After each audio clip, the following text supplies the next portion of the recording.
18-year-old Monica Vasquez claims ex-boyfriend Lendon Trujillo owes for kicking her car and smashing it with trash cans. Monica also claims Lendon destroyed her cell phone. You are? Lydia Calderon, Monica's mother. Okay, but you don't know anything about this case particularly, do you? No. Except that the car belonged to you. Belongs to both of us. Are you both on the title? Yes.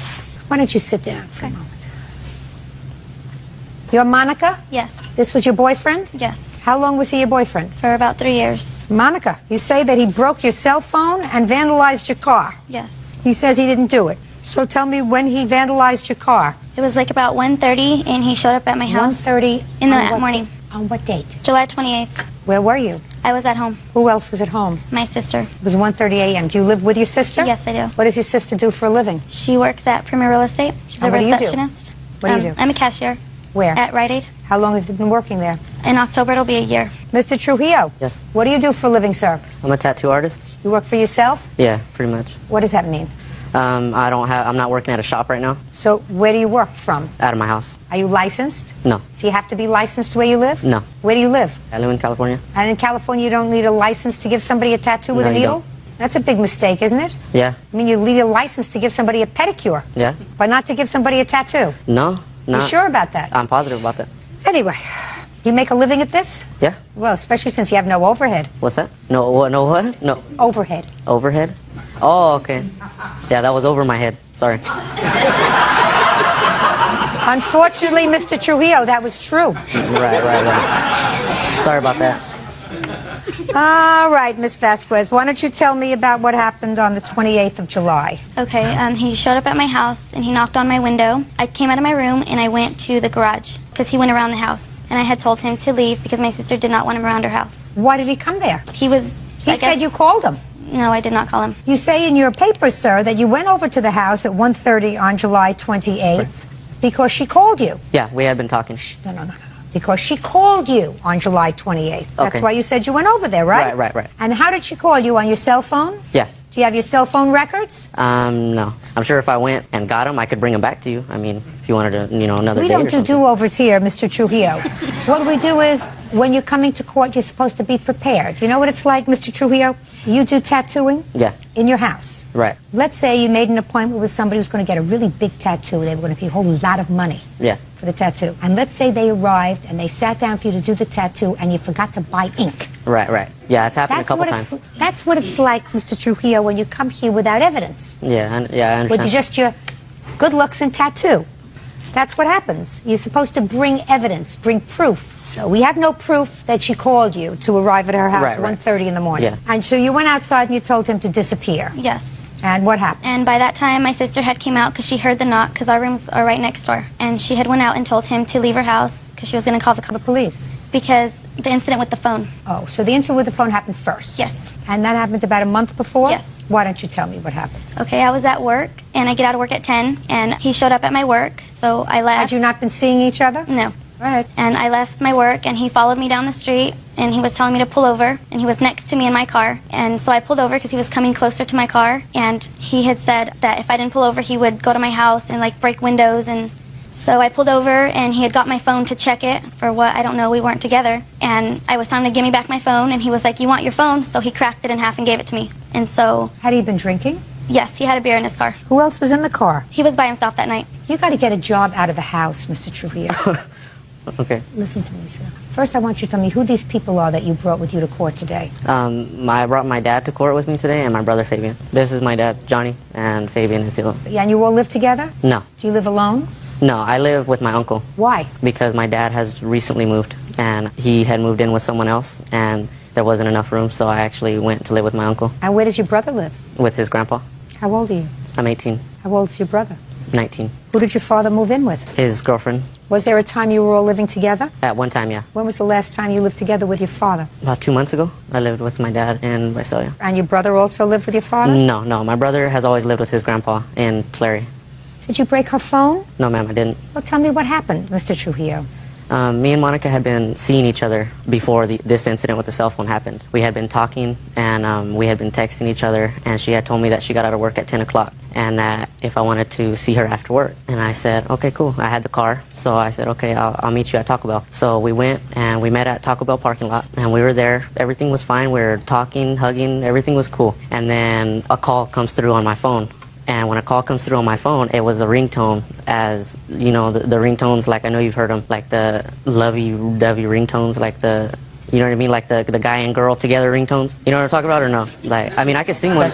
Like, I mean, I could sing one for you, if you want me to sing one. No, I'm just kidding. Anyways, at the time when that had happened, we were both kind of looking at each other because I was already like, okay, you know, something's wrong, I messed up. So Monica had... Yeah. Yeah, so at that time, Monica had snatched my phone out of my hand. And when that had happened, she snatched my phone, and I reached for it back. We kind of got into an argument, a little conflict, you know what I mean? And Who was calling you, Mr. Trujillo? just a friend. Boyfriend or a girlfriend? It was a girlfriend. The timing was really terrible. Yeah, it wasn't expected. It was messed up. Yeah, it was at the right time. So when that had happened, I was leaning up against my car, and Monica had thrown my phone at me. But when she had thrown my phone at me, somehow, and you can tell she has little hands. I don't know how she had both phones in her hand, but when she had thrown it at me, my phone rolled over the car, the hood of the car, and her phone hit my car and broke. However it broke, it was snapped in half, and that's basically what happened. When he met you at Taco Bell, had you told him that you were going to be out of work at 10 o'clock? No, he called my work around 10, and he said, I was around the corner. He goes, I'll be there right now. And I was like, I'm going home, I'm leaving. And at that point, my boss had opened the doors to let me leave earlier than everybody else, because I had told him. And when I got in my car to leave, he was already at the corner, and that's when he just followed me. You think if I called her boss would say that they opened the door and let her out a little early? No, I don't. You don't think so? No, I don't. What's your boss's name? David Centeno. Give me his number. It's my phone, and my phone is out there. The Rite Aid number, 67816. There you go. 7816? Now, Mr. Trujillo, Yes, ma'am. I want you to listen to me very carefully. Okay. When somebody tells me Uh-huh. I tend to disbelieve everything that they say, especially when I have to get my rather sizable keister off this chair and go in the back to make a telephone call. Do you understand? Oh, yes. Now, I am prepared to do that. Okay. Unless you want to revise your version of the cell phone events. No, ma'am. No, not at all. Okay, so let's call Mr. David, because he doesn't have any clue that I might be calling him. He is going to tell me whether or not he let her out early because you were going to come over. Right. Okay. Let's see. Okay.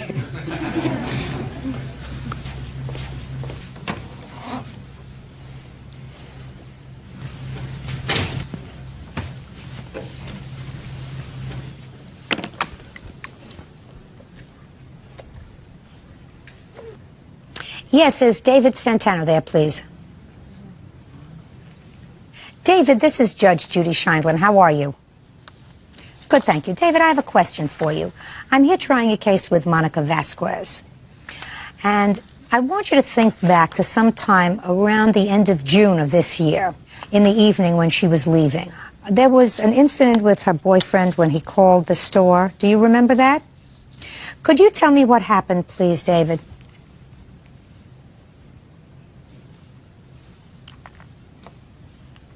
Mm-hmm. Okay. Wonderful. David, you're a very, very nice man for speaking to me. I appreciate you taking the time. Thank you. Bye-bye.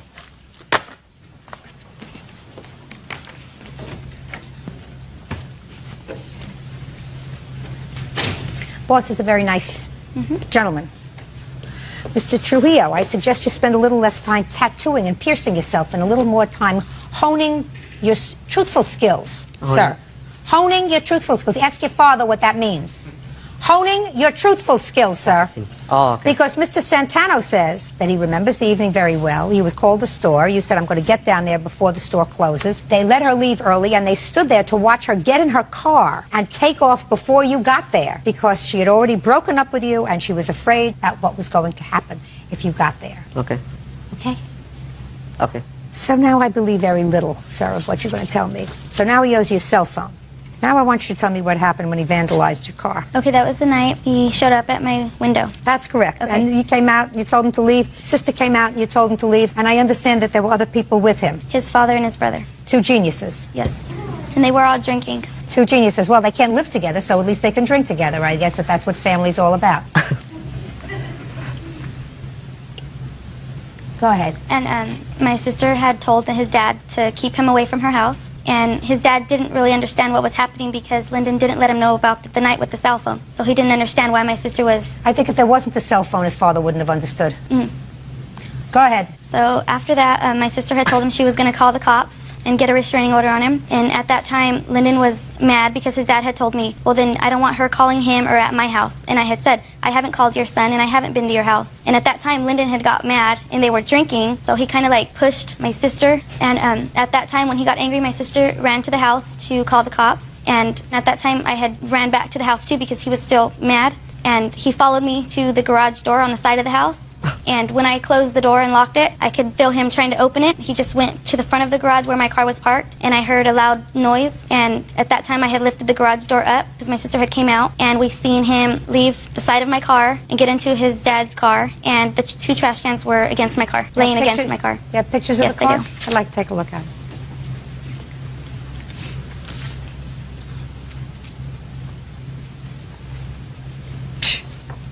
Outrageous. When did you purchase this car? Last year in November, Bought it yourself? my mom helped me. Who pays for it? I do. Paid the insurance too? Mm-hmm. Stand up next to him. You came here. You might as well stand up here. Monica Vasquez says ex-boyfriend Lyndon Trujillo owes for vandalizing her car and for destroying her cell phone. What were you doing out with your son at 1:30 in the morning? We had went to the club, What club? El Presidente, What were you doing at the club? dancing. And drinking? I was, yes. With whom? Females, All different kinds? pretty much, yeah. So if you were dancing and drinking with a whole bunch of females, you weren't watching what your two sons were doing. Actually, he was on his cell phone the whole time we were there, text messaging and back and forth. And I went to him and asked him, who are you texting? And he said, Monica. So, And that's what he said to you. yeah. That's what he said to you, but you don't know that that's true. No, but if I may, Your Honor. Yeah. The day before the cell phone incident had occurred, Yeah. she came to my house. And my dad was coming up from work, and she was coming downstairs. I was walking her down to her car. And? And that's why I don't understand really how it could go from her being upstairs in my house and me and her being together in a relationship or working things out, and then to... Well, were you working things out, or were you in a relationship, sir? No, we're working things out to be in a relationship. So what did you go there at 1:30 in the morning for? Because we had been texting each other. We had been texting and talking to each other, and... Did she invite you there? Yeah, I had her on speakerphone because I was the designated driver. Yeah, she had told him Yeah, she was in the that car. She knew she that had the told speakerphone him wasn't on. that her sister was asleep, the kids were gone, for him to go over there and visit to see her. And what were you going to do? I just sat in the car because I was drinking. You, and what about him? He was in the back seat. So the two of you were just going to sit there in the back seat of the car, Well, in the actually, front seat yeah. of the car, while he went inside to visit with his girlfriend? They didn't go inside. They stayed outside in the driveway. Fine. So he goes over to see Monica, and how did her car get dented? When we got there, Monica had stepped outside. She was walking towards her car. We pulled up, and she went like this, like waved us over there. We all three got out of the car, walked over. She showed us a dent on her car and said that she had got into an accident with a motorcyclist. And me and her made a few comments back and forth because I had just recently wrecked my Harley. And I had told her, you know, so anyways, we said a few statements back and forth. And then me and Fabian went back and got back in the car. They stayed there talking, hugging, kissing until Marie came outside. And Monica flipped the whole script when Marie came outside because she was Were upset. you at his house the day before? No, I was not. Yeah, you was. No, I was not. Yeah, you was. No, I was not. When you send a text message, could you save those things? They stay for 14 days. Huh? You can lock them. save them, right? Yes, you can. Show me. Your Honor, I don't have my phone with me. I don't have any proof right now, Your Honor, so Well, it's... Why don't you, sir? Because I came unprepared. I came on intentions of knowing that what I know is true. Is everything that you said just now as truthful as you went over to the store the end of June, invited by her to come over to the store? What, to her store, Rite Aid? Yeah. No, I didn't go to Rite Aid. Oh, I didn't, no. No, I said I went to Taco Bell. I drove to Taco Bell. She was at Rite Aid when we had talked on her. Why would you think, Mr. Trujillo, that she would say to her boss, concerned, I just want to get out of here before he comes over. And the boss distinctly remembers all the employees watching her get into the car to make sure she was safe and leave. But I wasn't in her parking lot, though. I don't care whether you were in a parking lot or not, sir. Why I do you thought think the boss would remember that? Oh, yeah, no, boss, no. I'm not saying that. She got in her car, but I'm saying what I'm trying to tell you, though, is that I did not go into her parking lot. No, what you said, Mr. Trujillo, was that you had an appointment to meet in Taco Bell. Yeah. And that, sir, is a lie. That, sir, is a lie. That we met in Taco Bell? It is a lie that you had an appointment to meet at Taco Bell, because when she heard from you, she asked her boss if she could take off because she was concerned about her safety. They all watched her leave. Then why would she have pulled into Taco Bell if she knew that she could have got away from me? I don't know what you were doing, sir. And I don't know what your drunken father was doing or your drunken brother was doing on the night this happened with the car. I have no clue. All I know is, sir, you lied to me once, and you also don't know the law in the jurisdiction where you live because you're required to have a license to tattoo.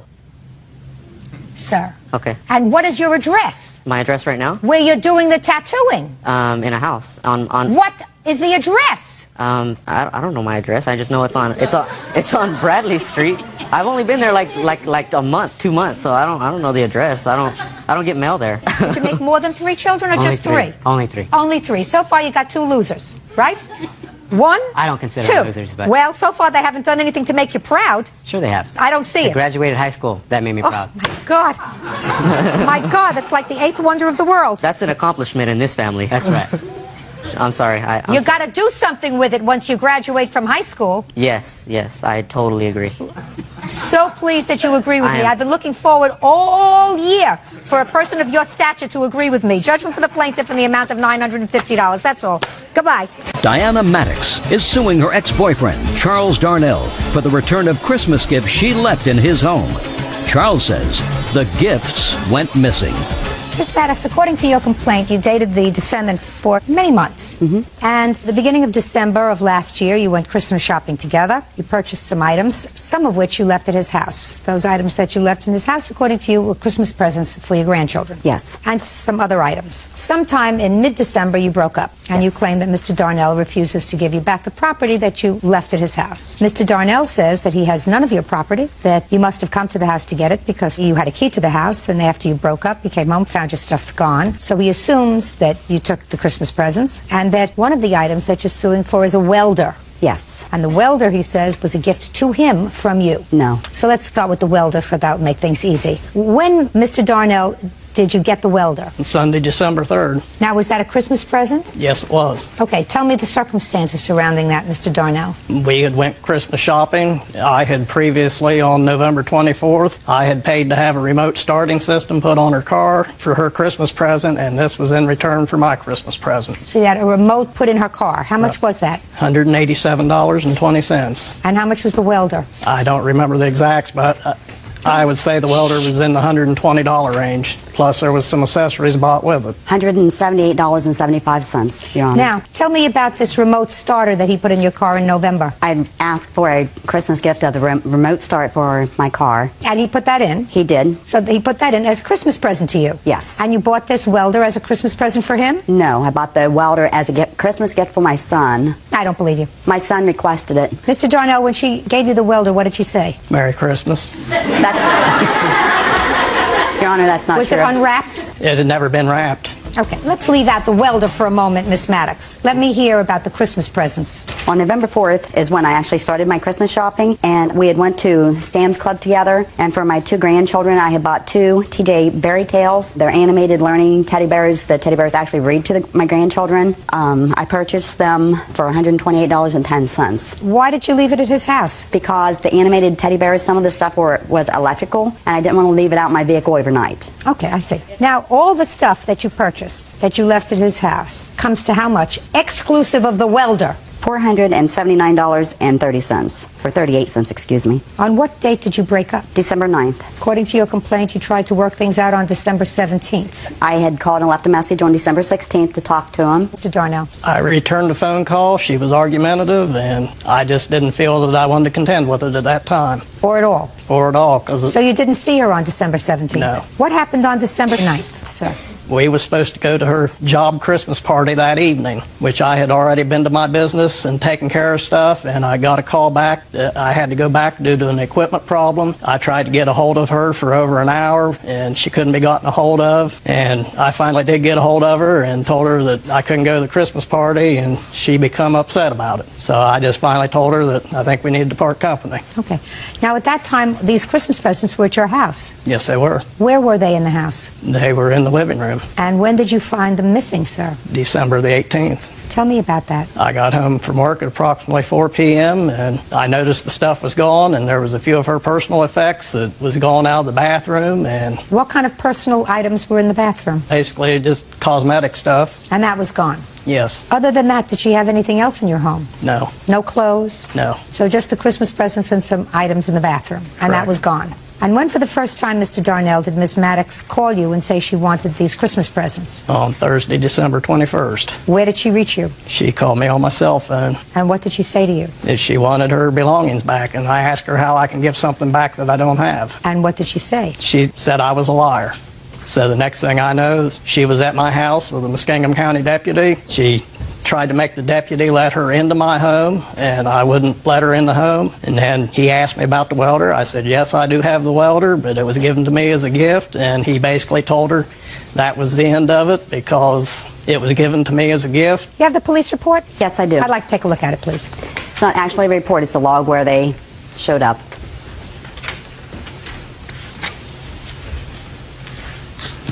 When you called the police, Miss Maddox, to accompany you, what did you tell them? I told them that I saw him loading things into his car and I needed assistance to make sure that he didn't take off with the teddy bears. I thought it was the TJ Berry Tails. When did you see him putting things in the back of his car? On the 21st of December, I had called him, left him a message. He called me back, told me I would never get my belongings back. I had 3 CDs in my car. I didn't want it. That was on the 21st. This is on the 21st. So I went to his house anyway. I handed him the CDs because I didn't want them. I said, could I please get my stuff? And he said, you'll never get your stuff. So I left. I went to some pawn shops. Hoped maybe he had sold them. I could maybe buy them back for my Christmas presents. And they wasn't at the pawn shops. So there's a school behind his house. And for some reason, I pulled behind there and I saw him loading 2 boxes into the back of his car. And I thought they were TJ teddy bears. I really wanted them for my grandchildren. So I called the deputies to help me get them. Did they look in his car? No. They said it was property. That's why they didn't. Because at that point on me, I did not have the receipts. I have to make a judgment as to whether or not you're telling me the truth. What do you think I'm going to decide? You'll probably rule in her favor. I will. Do you know why? Why? Because she's telling me the truth. That's why. Because I've been in this business for 40 years. And that's why I can tell who's telling the truth and I can tell who's lying. And there isn't a question in my mind that this lady would not have come to court today unless she felt as if you did the wrong thing by keeping her grandchildren. It may have been other things, you know. There were other things other than gifts for her grandchildren. Maybe she would have let it slide. But it really irritated her that because you broke up in a way that was unpleasant, you took her property, which I believe, I don't know what you did with it. You sold it. You have grandchildren. Maybe you gave it to your grandchildren. Maybe you gave it to your friend's grandchildren. Maybe someplace. Maybe you donated it to children. Who knows what you did with it? But there is no question in my mind that you had her property. The welder is yours, Mr. Darnell. I honestly believe you when you said to me that she gave you that as a quid pro quo for putting the starter in her car. And it was an early Christmas present, but not the toys. Judgment for the plaintiff in the amount of $479. That's all. Rhonda Radcliffe says her daughter, Tamara Vaughn, had her falsely arrested for assault and stole property from her home. Tamara is countersuing for the assault in question. Miss Radcliffe, the defendant is your daughter. Yes. She's 32 years old, and she's one of how many children? 8. How many of the 8 children still live at home? 4. How old are they? 18, 16, 13, and 10. Are you a working lady? Yes, I am. What kind of work do you do? I'm a nurse. Your complaint alleges that your daughter moved back home because she was having some financial problems. And she moved back home with her daughter, who was how old? 15. It's your claim that that did not work out very well, and that your daughter had you falsely arrested for assault. In addition, while you were in jail on her assault complaint, which was ultimately dismissed due to her non-appearance, she stole some property from your home. Yes. You want to be compensated for the false arrest as well as for the property that you claim she took from the house. Your daughter says she did not take any property from your house, that you did in fact assault her, that property was taken from her, and she's counterclaiming. Now, when did your daughter move back home? Sometime in November. Do you remember? Sometime in November, towards the end of November. Why did you move back home, Miss Vaughn? I was in a car accident and I injured my back. When were you in a car accident? August of 2006. And? November of 2006 is when I moved in with her. How long did you stay? Until September of 2007. Yes. She stayed until October 6th, 2007. So you were there for almost a year? Correct. Not working? Correct. Is there anything that prevented you from working? Yes. During that year? What? The pain in my back. Okay, so now tell me what happened. Well, it started with a phone call while I'm at work. She had her brother and sister arrested, said that they assaulted her. You called the police? Yes, I did. When was that? September 20th of '07. Tell me what happened. Fran and Toria were in the living room, acting up, wrestling, I guess. They broke the glass out of the entertainment center. I walked in, tried to ask them what was going on. They were still acting silly, so I told them, go upstairs. You know, I'm calling Mom to let her know what's going on. They started getting belligerent. They refused to go upstairs. My sister tried to leave out the front door. She said that she didn't have to listen to me. She's not going to do nothing I say. She was going to leave. You mean this sister? Correct. Go ahead. I proceeded to close the door, and I locked it, and I was standing in her way. She then smacked me in my face, and she pulled my hair. And once I got her hands off of my hair, she went to take off through the living room towards the back door.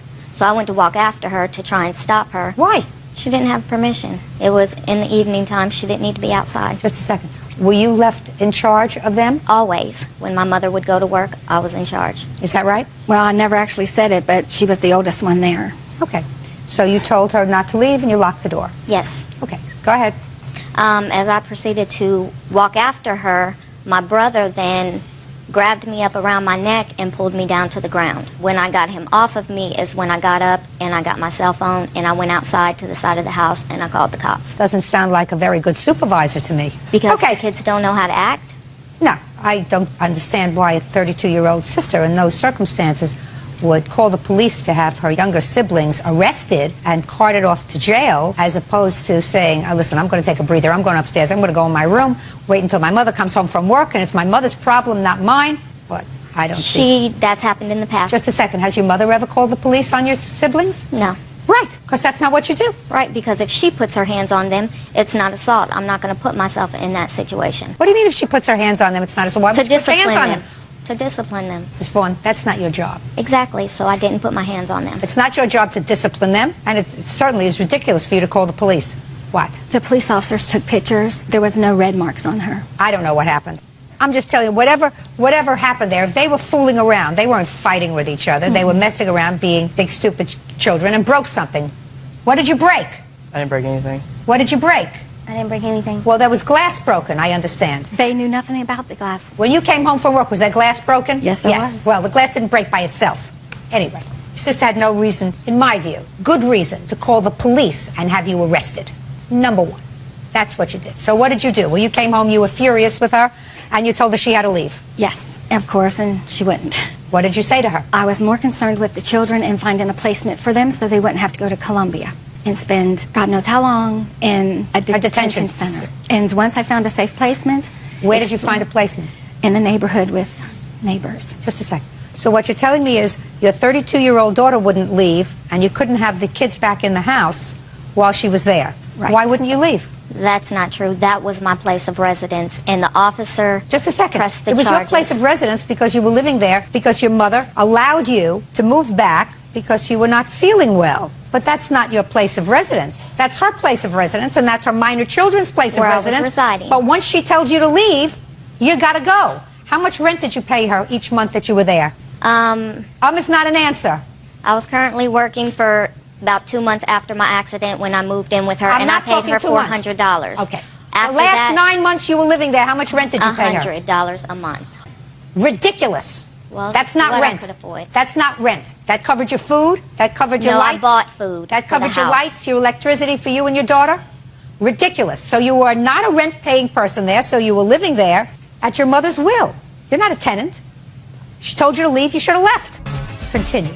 Well, Friday morning they had a court date, and the judge also asked me how old she was and why wasn't she out of my home, and she won't leave my home. So I had to do an eviction. And I had papers to show that I went down and did the eviction. And I come home, I don't talk to her. My daughter witnessed her tearing something up. We had to call the police. What date? On the 21st. September 21st. Yes, ma'am. Had she been served with the eviction paper? Not yet. Go ahead. So they couldn't do anything because she was in a lawsuit with them by having them arrested. So nothing was done because she was allowed to tear things up and nobody could stop her. That's not true. Well, I go to work Friday night. I come home. I'm a night nurse. I get home at 6:30. In the morning? Yes, ma'am. Saturday morning, I walk in my home. My living room looked clean, which is very odd The kitchen was a total disaster, so I started cleaning up my kitchen, and I read my newspaper and went to bed. I looked at my watch. It was 7:15 when I laid down. I do not know what time it was when someone banged on my door and woke me up. I mean, banged hard. So my children aren't in the house, so the only person in my mind who could do Where this... are your other two children? Geraldo, the 18-year-old, was there asleep, but the baby, I removed him also because I didn't want her doing anything against him. Where did you send the baby? He went to a neighbor's. So I have different ways because of her. Are there all the children home now? All of my babies are home now. Go ahead. So I woke up with this banging, and I get up and I sling open my bedroom door, and nobody's there. All the doors are standing open. So I look in my bathroom, no one's there, I close it. Garage door's open, I look, no one's there, I close it. I go out the back door, no one's there, I close it. Go through the front, no one's there. Where is her and my granddaughter? I did not know where they're at. So I'm yelling for them, and I'm walking down my porch, looking to the side of the house. I said, I don't know what their games they're playing, but I need to get some sleep. So I was going to go back in, but then I see spots of blood on the sidewalk at the end of my steps coming down the porch. So now my heart is beating. Maybe they needed my help. So I'm looking, I'm following the blood, and I see her stooping down on a cell phone with her arm down, letting the blood flow all over the ground. So I'm yelling to her, get your arm up. What happened? Where's Sherelle? And she's acting like she's afraid of me, and she's running. So I turn around, I run back in the house, want to see where Sherelle is. I go to Geraldo's room, and I'm banging on his door. He's waking up, he's asleep. I said, well, is Sherelle in there? He said, no. I said, come on. I said, Tamara's bleeding. I said, can't find Sherelle. So I run back downstairs, I call 911. Then I run back outside because I'm going to have to stop the flow of blood somehow. You called 911? I called 911 to say I don't know where my granddaughter is, and I was trying to tell them real fast what happened. She's bleeding, I need to go stop the blood. So I'm back outside, and there stands my granddaughter with her. And I'm like, Sherelle, what did you do? What's going on? And she said, oh, Grandma, you know what happened. You did this. Click. After what she done to these children, I turn around and call my son. I said, Tamara, it's setting me up. Y'all need to get here. I'm fixing to be arrested. Okay. What happened to the case? It was dismissed because she didn't show up in court. How long were you in jail? 12 hours. How many days did the children, all three children, spend at neighbors' homes? 2 weeks. We were out of our home. On what date did your daughter finally move out of your house? She was ordered out on October the 6th at 4 o'clock, and I was ordered back into my home at 5 o'clock. Okay, Ms. Vaughn, let me hear you. The 21st is when she did call the cops to try and make a false police report, because after having to deal with my brother and sister the night before, my back was hurting even more. So all day long, I still had my pajamas on, my robe, my house shoes. I laid up in the recliner on my medicine all day. What kind of medication were you taking? Baclofen, Lyrica, and hydrocodone. How long had you been on this cocktail? Earlier in the year. I'm not sure exactly when. After you moved out of your mother's house on October 6th, where did you go? To a friend's house Where do you live now? with my boyfriend. Is this a boyfriend you had while you were living with your mother? No. So you found a boyfriend after you moved out. Yes. How long have you been living with the boyfriend? Several months. Where are you working? Nowhere. Why not? My back is still injured. Well, let me ask you this about the boyfriend. Do you have intimate relations with the boyfriend? Obviously. Back doesn't bother you? Yes. But you do it anyway. Is that right? That's correct. It's the same way you work. If your back bothers you a little bit, you get a Sex job. doesn't last 8 hours. That's not my fault. Now, listen to me. You're 32 years old. She has 3 minor children. If somebody has to leave the house, it has to be you. Whether it's your fault, whether it's the children's fault, doesn't make any difference. You're the intruder. No. You are not paying rent, you're not paying a I was mortgage, you're paying not paying rent. gas, you're not paying electric, you're not Yes. paying for the maintenance I on the was house. And you contributing. have, I'm speaking. And you have 3 siblings who are not home, who are minors because you're there, and they are into the house because you're there, so you have to move. And you chose not to do that. So now give me what happened when your mother came home in the morning that caused you to be assaulted. She was still cussing and fussing, threatening. Well, no, first of all, she was working. When she came home in the morning. She came home in the morning from Work. working. I know that that's hard. I'm Working. sure. And what did she say when she came home from work? Calling me all kind of and telling me that she's going to get me out sooner than what I can get out. Sounds perfectly right to me. Next. So? So, And what did you say to her?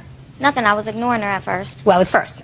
What about, let's go to at second. What did you say to her at second? At first you were ignoring. When we were in the kitchen and she was still fussing and cussing, she had her back towards me. I was in there. I started making the coffee. I said, I don't want to hear this mess this morning. And that's when she turned around and she hit me in the head with a metal pan.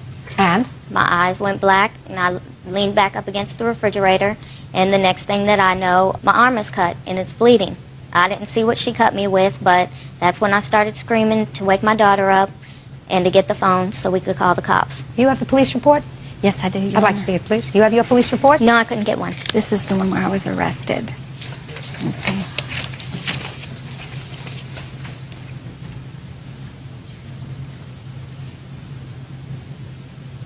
Ah, Miss Radcliffe, the police report indicates in sum and substance that a lot of things that you told the police officer didn't quite make sense. It did, however, say that when your daughter was in the kitchen, what she said to you was not some, just leave me alone. According to your daughter, she used some vulgarity to you and said, according to you, leave me the blank alone, is what you told the police you said to your mother. Is that right?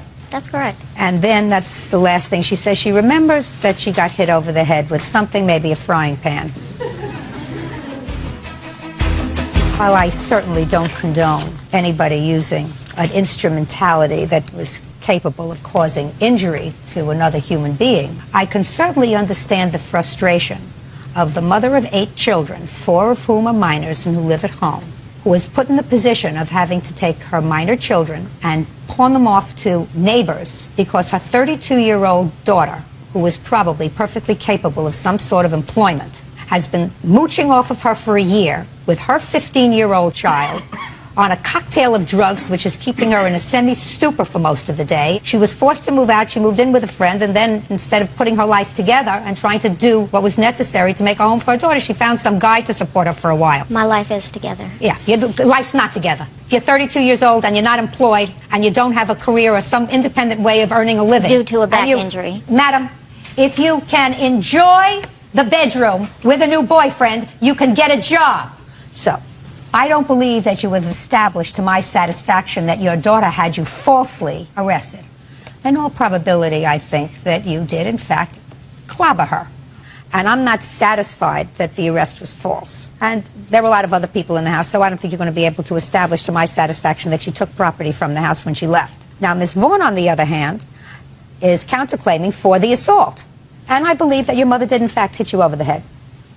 And also cut my arm. I don't know about that. You may have cut your arm when you fell. Oh, I didn't hit Who her knows? I didn't fall. I have no idea how that happened, neither do you. It's not in to me. I don't know how you got cut, Miss Vaughn. In any event. I know how I got cut because she cut me. Well, good. Okay, fine. In any event, I also don't think that you can establish to my satisfaction that she took any of your property while she was in jail by having these 2 children act on her behalf and take property out of the house. It wasn't those 2 children. It was all 4 children plus Who knows? the other grown Who knows? child. Who knows? You don't know that for a fact. You I do know that speculating. for a fact because I was standing right there watching them half the time take the stuff out the house. Oh, good. So tell me what you saw children take out of the house. All of this, a lot of the stuff that she's claiming that I took out. Just a second. Tell me what... My property came up missing when I was gone out of the house. Okay.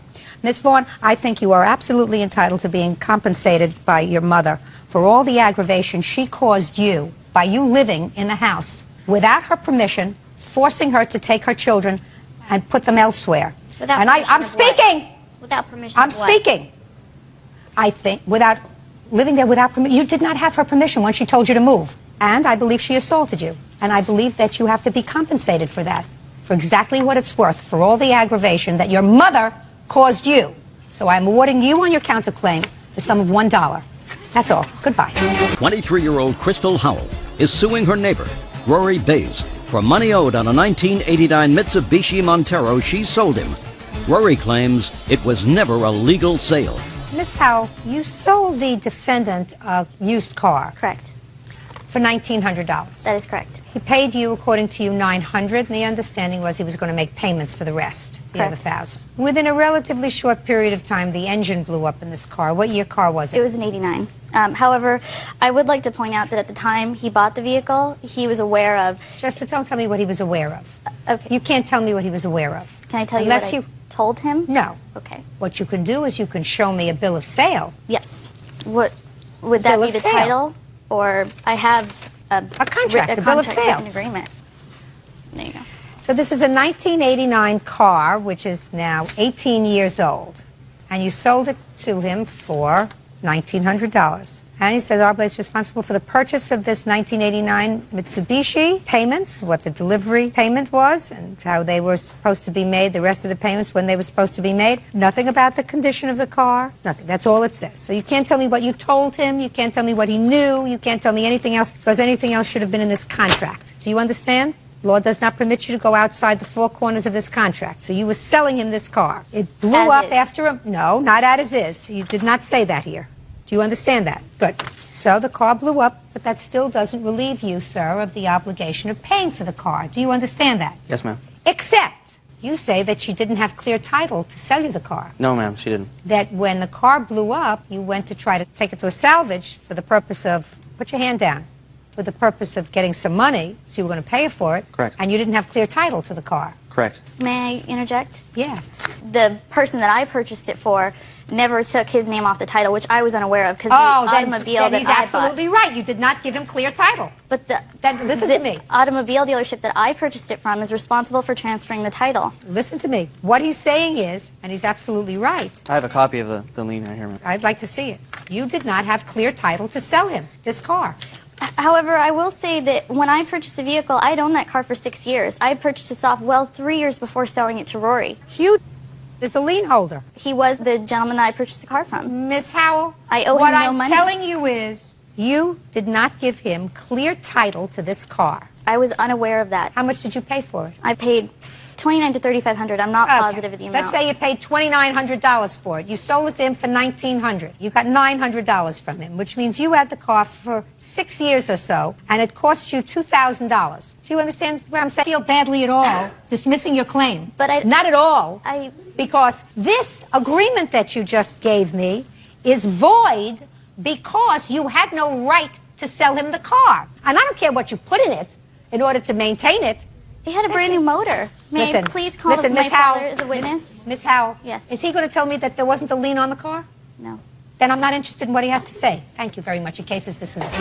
Twintus is suing her ex-boyfriend, 24-year-old Christopher Peterson, for a bounced rent check and the resulting fees. Miss Davis, you and Mr. Peterson lived together for a period of time. He was your boyfriend. Your financial arrangement was that you would give him your half of the rent check, he would put in his half of the rent, and pay the landlord. But according to you, you gave him your half of the rent for October of 2006. You had an argument somewhere at the beginning of October where you called the police and had him removed from the house. And he left. He left and he closed the bank account on which this check was drawn, so the check bounced. You remained in the apartment and were forced, according to you, to pay the entire rent, including his half of the rent.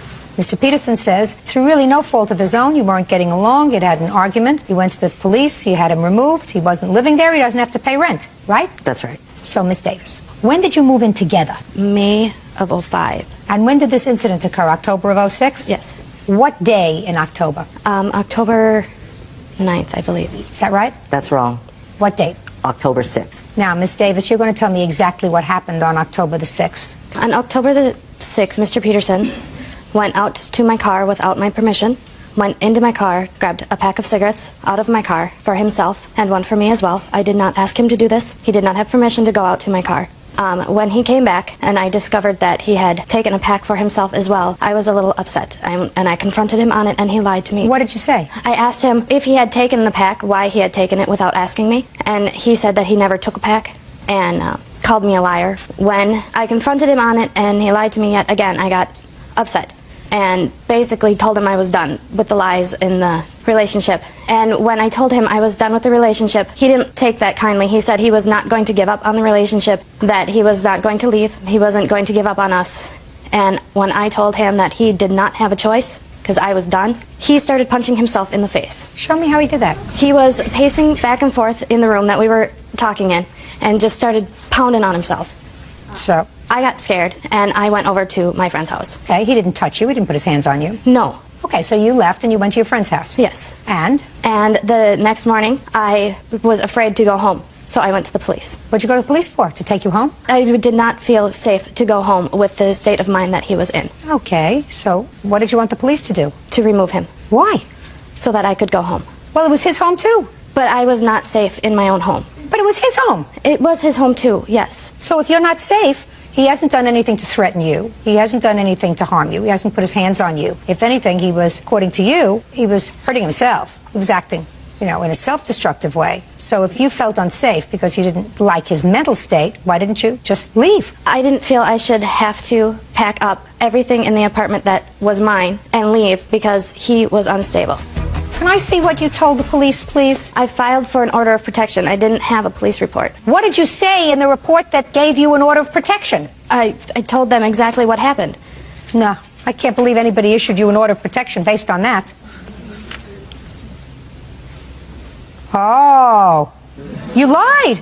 No. Oh, yes, you did. No. You said to the police the reason that you were coming to ask for assistance is because he physically threatened you by raising an object over his head to throw it at you and yelled and screamed and called her names. He had done this prior to this date. Evicted from the house. You had reason to leave yourself if you wanted to leave, but you had no reason to force him out of the house. None whatsoever. Okay. Mr. Peterson, you want to tell me your version of the events? What happened? First of all, I don't understand this business about going out. You live together, you're sharing a house, you're sharing a bedroom, you have an intimate relationship, and she gets upset because you went out and took 2 packs of cigarettes instead of 1. Did you go out to the car to get a pack of cigarettes for her? I went out to the car to grab a pack of cigarettes for her. I asked her that night, and she said yes. He'd never No, don't speak now. Don't speak. You have to be quiet, because it's his turn to testify. Did you see how quiet he was when you were testifying? Now it's his turn. I asked her permission the night before to grab a pack of cigarettes. Are you on some sort of medication? Listen to me, Miss Davis. Are you on medication? No. Then I can speak to you frankly. I said it once. When you were testifying, he was quiet. He didn't interrupt. Now it's your turn to be quiet and allow me to take his testimony. Do I make myself clear? Yes. Good. The night before, I did ask permission to go to her car and get a pack of cigarettes for myself. She was okay with that. I don't understand why there was this whole big hullabaloo because of the cigarettes, so it must have been something else fomenting in the relationship for a while. It was because I was also unemployed for at least 3 weeks, and she was annoyed because you weren't working and weren't buying the cigarettes. That's correct. Gotcha. Okay. So what happened when you came inside, Mr. Peterson? What happened was I came inside. I went to try to get into my bedroom. She had the master bedroom door blocked. I don't know why she had it all blocked, but after an hour and a half, 2 hours later, she had the door open. There was this mysterious odor in the air, as if she was smoking something funky. Mr. Peterson, did you at any time on the 6th of October threaten Miss Davis? No. Did you at any time on the 6th of October pick up an object to throw at her? No. Had that ever happened in the past? No. Did she give you her half of the rent? Yes, she did. For October? Yes, she did. And you didn't pay any of the rent? I did pay the rent. I had my half in my checking account. She gave me her half. When I closed out my checking account, I made sure that all the money was still in the account. Okay. How much out of pocket are you, Miss Davis? I'm out $914. From what? I gave him $467, plus his half of the rent, plus the late fees and the non-sufficient His half of the rent he's not giving you. He's still on the lease. I don't care whether he's still on the lease. You threw him out of the house without just cause. You threw him out by lying to the police. And listen to me, and you're not being rewarded for that. If you felt unsafe about going back to your home because you felt as if he wasn't acting in an appropriate way, then you go stay with your friend, you stay with your family, you find a new apartment. But you don't lie to the police and have him thrown out. So you're not getting his half of the rent. Period. The money that you gave him, that he is responsible for if you didn't get it back. Now, so my question is, did you get that money back? I have not seen any money from him. So how much was his half of the rent? $363. And you gave him $467? I gave him $467. Why would you give him $467 if his half was $363? Part of it was supposed to go toward another bill that did not get paid as well. What bill? A credit card bill. Okay, well then that's what he owes you, $467, not $900. You had no right to throw him out of the apartment, and you absolutely didn't have any right to lie to the police. Judgment for the plaintiff in the amount of $467. That's Do I get the late fees or anything like that? Absolutely not, madam. You had no right to throw him out of the apartment. None. Zero. He could have said something, and so I could have covered the rest of the rent before it was late. He could have said a lot of things. You also should not have gone to the police and perjured yourself. That's all. Deborah Pittman Page is suing her nephew, 21-year-old Chad Pittman, for a loan to get his car insured and for the cost to get the vehicle out of impound. Miss Page, did you ever hear the saying, no good deed goes unpunished? Yes, ma'am, I have. This is your nephew? Yes, it is. According to your complaint, he fell on some hard times. Correct. And you offered to advance him the money to pay his car insurance. Correct. And he was supposed to pay you back. Yes, ma'am. When did you pay his insurance? April 11th of 2006. And how was he supposed to make the payments to you? He was just starting a new job, and so he thought he could go ahead and pay me then. So he was living at home with his father and his stepmom. Is that your brother? Yes. So they had said that he had to have a registered and insured vehicle in order to move back in home. And so that's why we did this. And I paid the insurance company. I wrote a check for $1,432, and then he gave me $432 that he had. That way he was able to get registered and insured, and he moved back in. And how many payments did he make? Well, he paid the $432 initially, and then he paid another $100, and then about 6 months later he paid me $60. Okay, young man, now tell me what happened. What happened was... Don't listen. Don't look down. What happened was on the 12th of April, she did write a check. I did give her the $480. We're past that. She Okay. wrote the check. You gave her $432, leaving a $1,000 balance. You paid her another $160 over a period of time. No. You didn't pay her anything. I gave her more than $160. Okay, how much did you give her, sir? I brought the payment down to $840, Okay. which means I paid her... 160. 160, okay. So I was wrong. I got arrested. No. Look here. You got I got arrested. when?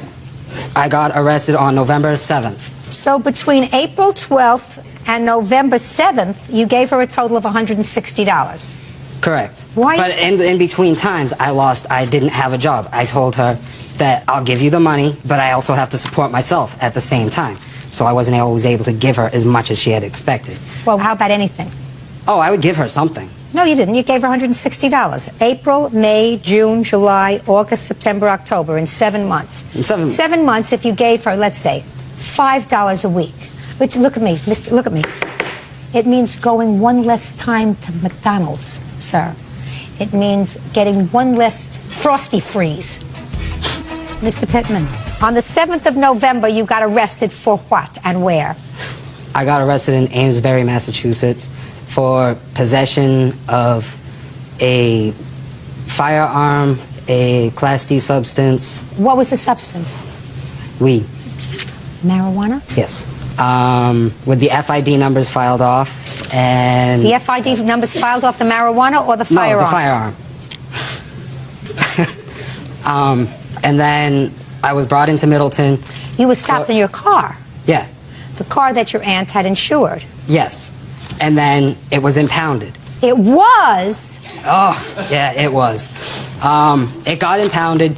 She went to the... How did she find out that your car was impounded? Because my dad had found out that I was arrested. She found out. She wanted the car to take out, get the license plates off, turn them in, collect the past due, not the past due, but the amount The for balance of the cancellation. insurance? Exactly. So that she would at least have some money back? Right. But she also wanted me to pay the $210. She also has my... $210 for what? For getting the car out of the impound. Didn't you want the car anymore? It didn't matter to me either way. I was going to be in Middleton for more than a year, so... Listen to me. So at that point, it didn't matter to you that the car was an impound. What kind of car is this? 96 Ford Contour. So you didn't care whether the car was an impound. As far as you were concerned, they could have turned it into a toaster. Exactly. Right? Exactly. But didn't you understand, sir, that by letting the car remain there, your aunt was stuck with this $840 payment that you owed her? I had full intention on paying her, but I couldn't justify why am I paying her. She has my car, she has my title, threatened to forge my signature on my title, said that she could get $1,300 at a junkyard for it, tried signing it. She didn't seem to want either, so I just was like, well, make up your mind. Can you get any money for his car? It turns out that in Massachusetts you have to have an inspection sticker, and the car had already been rejected, so it had a rejection sticker on there because it needed some taillights, it needed some other underneath work, but I wasn't sure exactly what, but it also had a cracked windshield, so that was another $200 and some odd. So it turns out that the car wasn't worth what the Kelley Blue Book value on it was. So when he wanted to change the deal and just sign that over to me and say, well, you get to sell the car with for whatever, he couldn't understand that I didn't want to deal with selling the car, plus the car wasn't worth the money, and so I wanted him still to pay me the money he owed me. And he Fabulous. just didn't Where understand. is the car now? It's in the parking lot of my parents' house. Where's the title to the car? I have the title here. May I have it, please? Yes, ma'am. Now, he gave you the title, I assume, because you indicate that in your complaint, to hold as collateral. Correct. Mr. Pittman, Chad, Yes, that would be you, right? that's me. Guess what I have for you, Chad? A title? You know how quick and clever he is? Sharp as a bowling ball. Sharp as a bowling ball. Now you have the car. She wants her $840 and what she spent to get it out of impound. I didn't ask her to get it out of impound. She went out to get it by herself. Well, I let was me in ask you this Middleton at the question, time. Mr. Pittman. Let's follow your logic, sir. We're now talking about a substantial amount of time later, 10 months. Ultimately, you were going to either get your car back or be stuck with paying her $840. What I'm giving you the opportunity to do is to take the car now that you have the title, and you can sell it. Maybe you can sell it for junk. Maybe you can get $200 for it. Maybe you can get $300 for it. Or you can sign the car over to her. Do you understand? Yeah, that was Sign the car over to her, and you're still going to pay her $840. What's your pleasure, Mr. Pittman? Mr. Pittman, this is your choice. I'm going to see how smart a boy you are. You can either sign the car over to her now and pay her $840, or you can keep the car and pay her $840. What would you like to do? Well, I'll keep the car. I'll give her the $840. Perfect. Love it. Thank you good. very much, in addition to the towing. You got it? Gotcha. Perfect. Judgment for the plaintiff in the amount of $1,050. Thank you, Your Honor. Mary Freer says stepson Jonathan Freer owes for destroying her home and her car. Jonathan says his actions were a result of his drug addiction. Miss Freer, the defendant is your stepson. Yes. How long were you married to his father? 20 years. Did he live with you during any of that period of time? Not until recently. He lived with his mother. We saw him until he was 5 years old, and then she basically stole him. And we didn't see him again until he was 18. Well, your lawsuit says that there came a time when your stepson rented a house from you and your husband. It was a house that you and your husband owned. It was a rental property. Yes. And he was supposed to pay rent. He did for a while, then he sort of fell off with the rent. He also was using a car that belonged to who, you or your husband? Myself. And your husband unfortunately passed away this past summer. And when you went to the rental property, found that he had moved out and the place was totally trashed. Yes, it was. And the car was likewise totally trashed. Yes, ma'am. And you want him to pay for that. He should. And his defense seems to be that if he had a debt to take care of the house, not the rent, just the condition of the house and the car, the debt was with his father, not with you. And when his father passed away, the debt vanished. Is that your defense, sir? Yes. You don't really believe that, do you? Yeah. I have a couple of questions for you. Okay. I'm not going to say anything funny. I guarantee you that by the time you're finished here, you will not be laughing. How old are you? 26. How do you support yourself? I work. Doing what? I install glass in buildings. When did you move into this rental property? A couple of years ago. Tell me when. Don't be smart and don't be smug. Are you a drug addict or an alcoholic? I was. When? Back when I was living there. Really? Both drugs and alcohol? Yes. See, I was being sort of facetious because I was going to say you had to be on drugs or alcohol or else you would know how many years ago you moved into this house. So you were an alcohol abuser and a drug abuser Yes. while you were living in the house. Yes. Are you still abusing drugs and alcohol? No. Did you go into rehab? No. You mean you just stopped? Yeah. You want to tell me how you did that and when? Back in February of this year, I was stabbed and By a stranger? kind of. I really didn't know him. I was just partying with him. So you were in the hospital for a while? Yeah, well, just like one night. It wasn't really that bad. It was stabbed in the back. It just like punctured my lung just a little. And? And after that, my dad had a stroke and stuff, so I just kind of figured I need to start changing my life. Well, that's a very good thing that you figured you had what we call in the trade an epiphany, a life-altering experience, a wake-up call, right? Yeah, you could say that. Don't be smart with me. I don't think you're cute. Now, if you have what we call an epiphany, a mind and a life-altering experience, that usually says you want to start doing the right thing. Is that right? Yeah. Try yes. Yes. And when you were living in this rental property, you'd stop paying rent because you were putting up your nose or in your veins or whatever you were earning. So you stopped paying rent, correct? Correct. And you stopped paying for the care of this car, correct? Correct. Then you had this experience. Don't you think that you should go back to your old life and say, I have to make certain amends for things that I did, like trashing this house? No. Why not? My dad never really had a problem with it. I mean, they knew I was partying there. They knew I was drinking. They knew I was partying. They knew I had friends coming over. Can I see pictures of the house, please? Yes, Your Honor.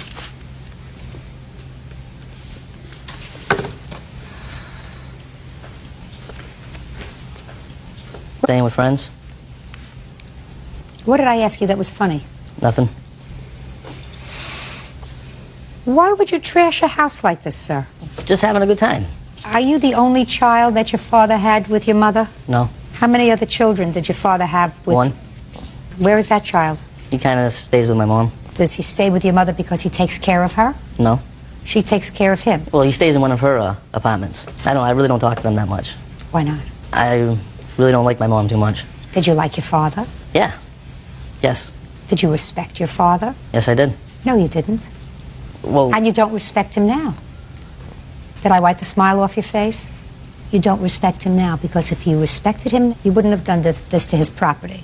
And if the excuse was that you were using drugs and alcohol, and therefore you were not in control of yourself, that's not an excuse. That's a reason that you would allow you and your friends to do this to his property. But now you've sobered up. So I don't think that you respect your father or his memory, sir. Yeah, but because if you did, then you would say, this property belonged to, at least in part, my father, and I'm disrespecting his memory by leaving it like a pig pen. I'm disrespecting who he was and how nice he was to me by saying to me, listen, we'll give you a home. You don't like your mother, maybe she's a problem, but I want you to feel as if you have a home with us. Here's a place for you to live, and you take it and trash it. But then you get clean and sober, and you don't fix it. And there's no excuse for that if you want to do the right thing and turn your life around, Mr. Frere. We understand each other? Yes. We're not laughing anymore, are we? No.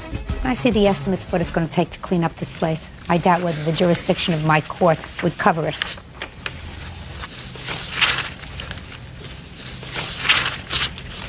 It doesn't. All right, now tell me quickly about the car. He didn't have a vehicle, so I let him use my vehicle. And when I found out he left, we went to the house and the car was in the driveway. How did you find out that he moved out? He told my daughter. My daughter speaks with her brother still, and he told my daughter that he was going to move out. She's the one who informed me that he was gone. Did you need to hear that from her? No, I'm just going to give you some advice. You too. When somebody is a drug abuser, and he acknowledges that he was a drug abuser, and unless they take care of it, it's not going to go away. And his life-altering experience didn't, from what I'm hearing, alter the way he thinks. So you look like two nice young people. Keep your distance. I know you're looking like this. I'm telling you, for your own protection, keep your distance. Bad news. Okay. Can I see pictures of the car, please?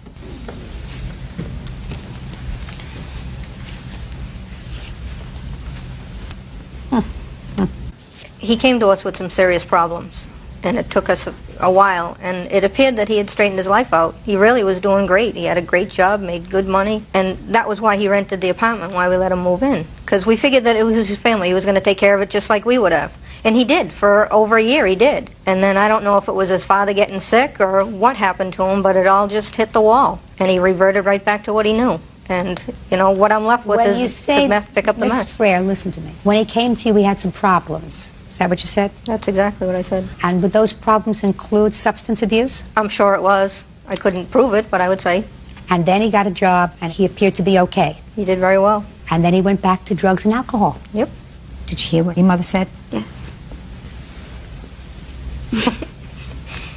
Unless you take care of it once and for all, it's like an enemy that you wound that over your shoulder. If you wound an enemy, that enemy can always come back to hurt you, right? Mm-hmm. That's drugs. You have to get rid of it. And he's not smart enough to get rid of it on his own. And he's never gone anywhere to help him get rid of it. So he's always going to go back to it. And he's going to suck you in if you let him. You understand? Yes. Good. So I'm glad you're working, sir. Good. And if I haven't been able to help you, that's too bad. Judgment for the plaintiff in the amount of $5,000. That's all. Thank you. Thank you. Parties are excused. You may step out. David and Janelle Rennie claim Janelle's son, Keith Harvey, owes for car payments, insurance payments, parking tickets, and a loan for rent. Mrs. Rennie, this is your son and your stepson, sir. Is that correct? Yes, ma'am. And Mr. Rennie, it is your claim that Mr. Harvey owes you and your wife money for a series of loans that you made to him. And in addition, he owes you money for taking care of his 11-year-old son, who he left with you when he moved out. Yes, ma'am. Mr. Harvey says that you volunteered to take care of his son, and that this money that both you and his mother gave him were gifts. That's your defense. And you're sticking to it. Yes, Your Honor. How old are you? 32. How many children do you have? 3. How many live with you? 2. How old are they? 5 and 3 months. Is the mother of the 2 children also living with you? Yes, Your Honor. Were you separated from her for a period of time? Yes, Your Honor. For how long? Well, it's 5-6 months. And how much after you got back together again did she become pregnant? How much longer? Immediately. You moved Yes. back together when? Yes, ma'am. Yes, Your Honor. Yes, what? I know that you moved back together. When is the question? Trying to think. You were living with your mother and a husband, with your 11-year-old son. Where's his mother? She lives in Jacksonville, Florida. Anything wrong with her? No, Your Honor. Do you have legal custody of him? No, Your Honor. Who does? She does. Well, why was he living with you? These are not hard questions, sir. You should be able to give me a quick answer. She's a deadbeat mother. Well, deadbeat mother means she doesn't pay any support. That's She doesn't different. pay any support. If she has legal custody, she's supposed to have him with her. Yes, Your Honor. But he wasn't with his mother, he was with you. My question was why? Because his mother's home got burglarized, and I felt it was unsafe for him to live there. So when did you take him? I can't think exact the timing. What year? It was 2006. She have other children? Yes, she does. Did she ask you to come and take him? Well, I thought it was best in his interest. I didn't ask you what you felt. I asked if his mother, who was his custodian, asked you to come and take him. Yes, she did. Yes, ma'am. Okay. I mean, I don't know if he's not thinking right. She demanded someone come get him. In what month in 2006 did... It was actually 2005. It was September. And he came and brought his son to you? In the beginning, his son lived with my daughter, his sister, and then in January 2006, he brought him into the home with us because my daughter can no longer take care of him. Is he a problem? He isn't with us, but he's very argumentative, and I think it's just the way he's been, from going back and forth. And his mother is not a very good mother. She never gave him a lot of attention and stuff, so he can be difficult. Well, when you have 2 non-parents, it's hard to grow up yourself. That's exactly right. I'm just curious, Mr. Harvey. Well, you don't know dates. Your mother will tell me. When did he move out of your house? He actually physically moved out of our house in February '06. Leaving his son with you? Yes, ma'am. Is he still there? He's still there. How's he doing? He's doing great. Why don't you just keep him there? I think that's what we're going to do. Have you gone to court for custody? Yes, ma'am. We have temporary guardianship and custody right now until the juvenile district makes it permanent. And that can be any time now. Who pays support for him? No one at this time. Not him? His father was paying support up until July of '06, which automatically comes out of his paycheck and goes through the court system, and the mother was receiving it, and she was keeping it. She was not giving it to us for the child. To have an appointment through child support recovery. We've already did one appointment. They're going in front of the judge, actually. You are? Yes, ma'am. Okay, so you should get that money retroactively. Yes, ma'am. Okay, fine. It So will I don't be have to paid. deal with that. Look at how this is nice. It's going to be coming out of his pay retroactively to the day he stopped paying child support. Yes, ma'am. Oh, perfect. So now we can move on to the other loans. Now, tell me about the other money, Mr. Rennie. Good morning, ma'am. We financed a vehicle for him. When he went to jail in 2004, What did he go to jail for? domestic violence charge. Against whom? The girlfriend he's living with currently. The vehicle was refinanced at that time. The payments went on. He was making the payments. The June payment was not made. The June payment came out of my son's 13-year-old savings account because our bank takes it from where there's money. July's payment, he made half of. And he came to us in July and said, I'm going to be getting my own place in August. So we said, contingent, you were supposed to come take your son in August to come live with you. School starts and he can be in the house and all that good stuff. August came, and I went to bring him there, and he refused him. He told his son, I can't take you, I can't afford you right now, so rather than make a stink, we just That's what you told your son? I didn't refuse him. I told them that the timing wasn't right at the time, and as soon as I get on my feet, he'll be living with me. I was just trying to get ahead, Your Honor. You don't get ahead by making another baby. You got enough babies. You had enough babies before you had this one. How many car payments did you make for him? We made June's, the other half of July's, and August and September. What arrangements did you make with him to repay you? He'd been paying it all up until that point. I understand that, sir. But once you pay, unless you have a contract with him to repay you, that's a gift. What about the car payments, sir? Why didn't you make the car payments? Too busy making a baby? No, Your Honor. Well, what were you busy doing, sir, instead of making your car payments? You were using the car, weren't you? I've given my mom tax money out of my taxes, which I think should clear up that debt. When? It was in a period of 2 years. When, I said? In 2004, 2005. Listen to me.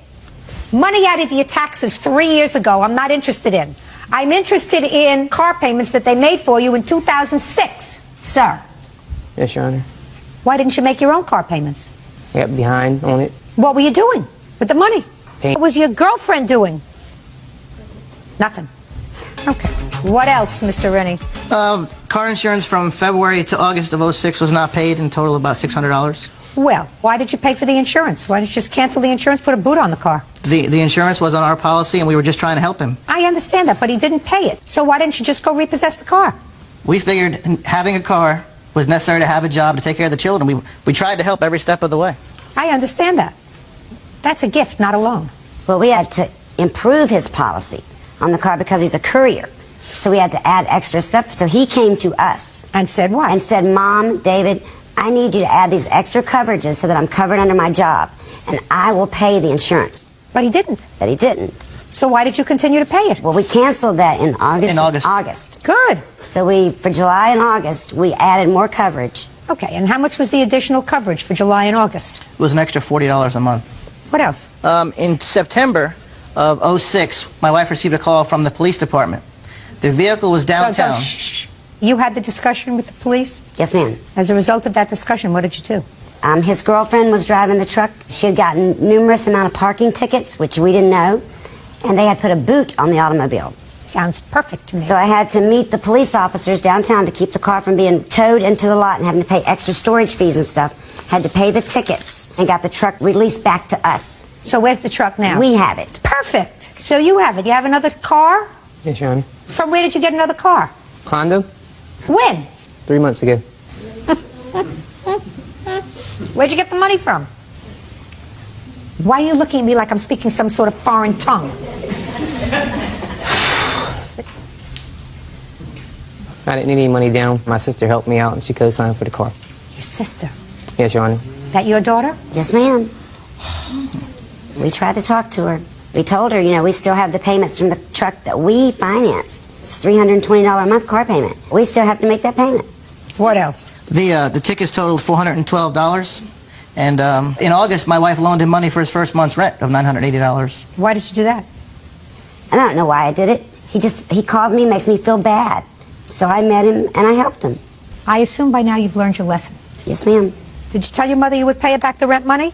No, Your Honor. You didn't. What did you tell her? She told me she'd help me out at the time. Were you working? Yes, Your Honor. Courier service. And how much were you earning? Roughly $700 a week. And your girlfriend? She doesn't work right now. Why not? Because my son's only 3 months old. Well, when you're not working and you're home, you take care of your son, let your girlfriend go out to work. That's what we're trying to do. That's not a try. That's what you have to do. Time you grew up, sir, you made 3 children in your life. 3. That makes you a big boy. Act like a big boy. Don't act like an idiot. And I don't know if you're doing a stupid act with me or if this is really the way you are. I'm not sure. But I know that you owe your mother and your stepfather $1,472. That's all. Step out. Alice Ramos is suing neighbor D'Angelo Trent for damages to her car.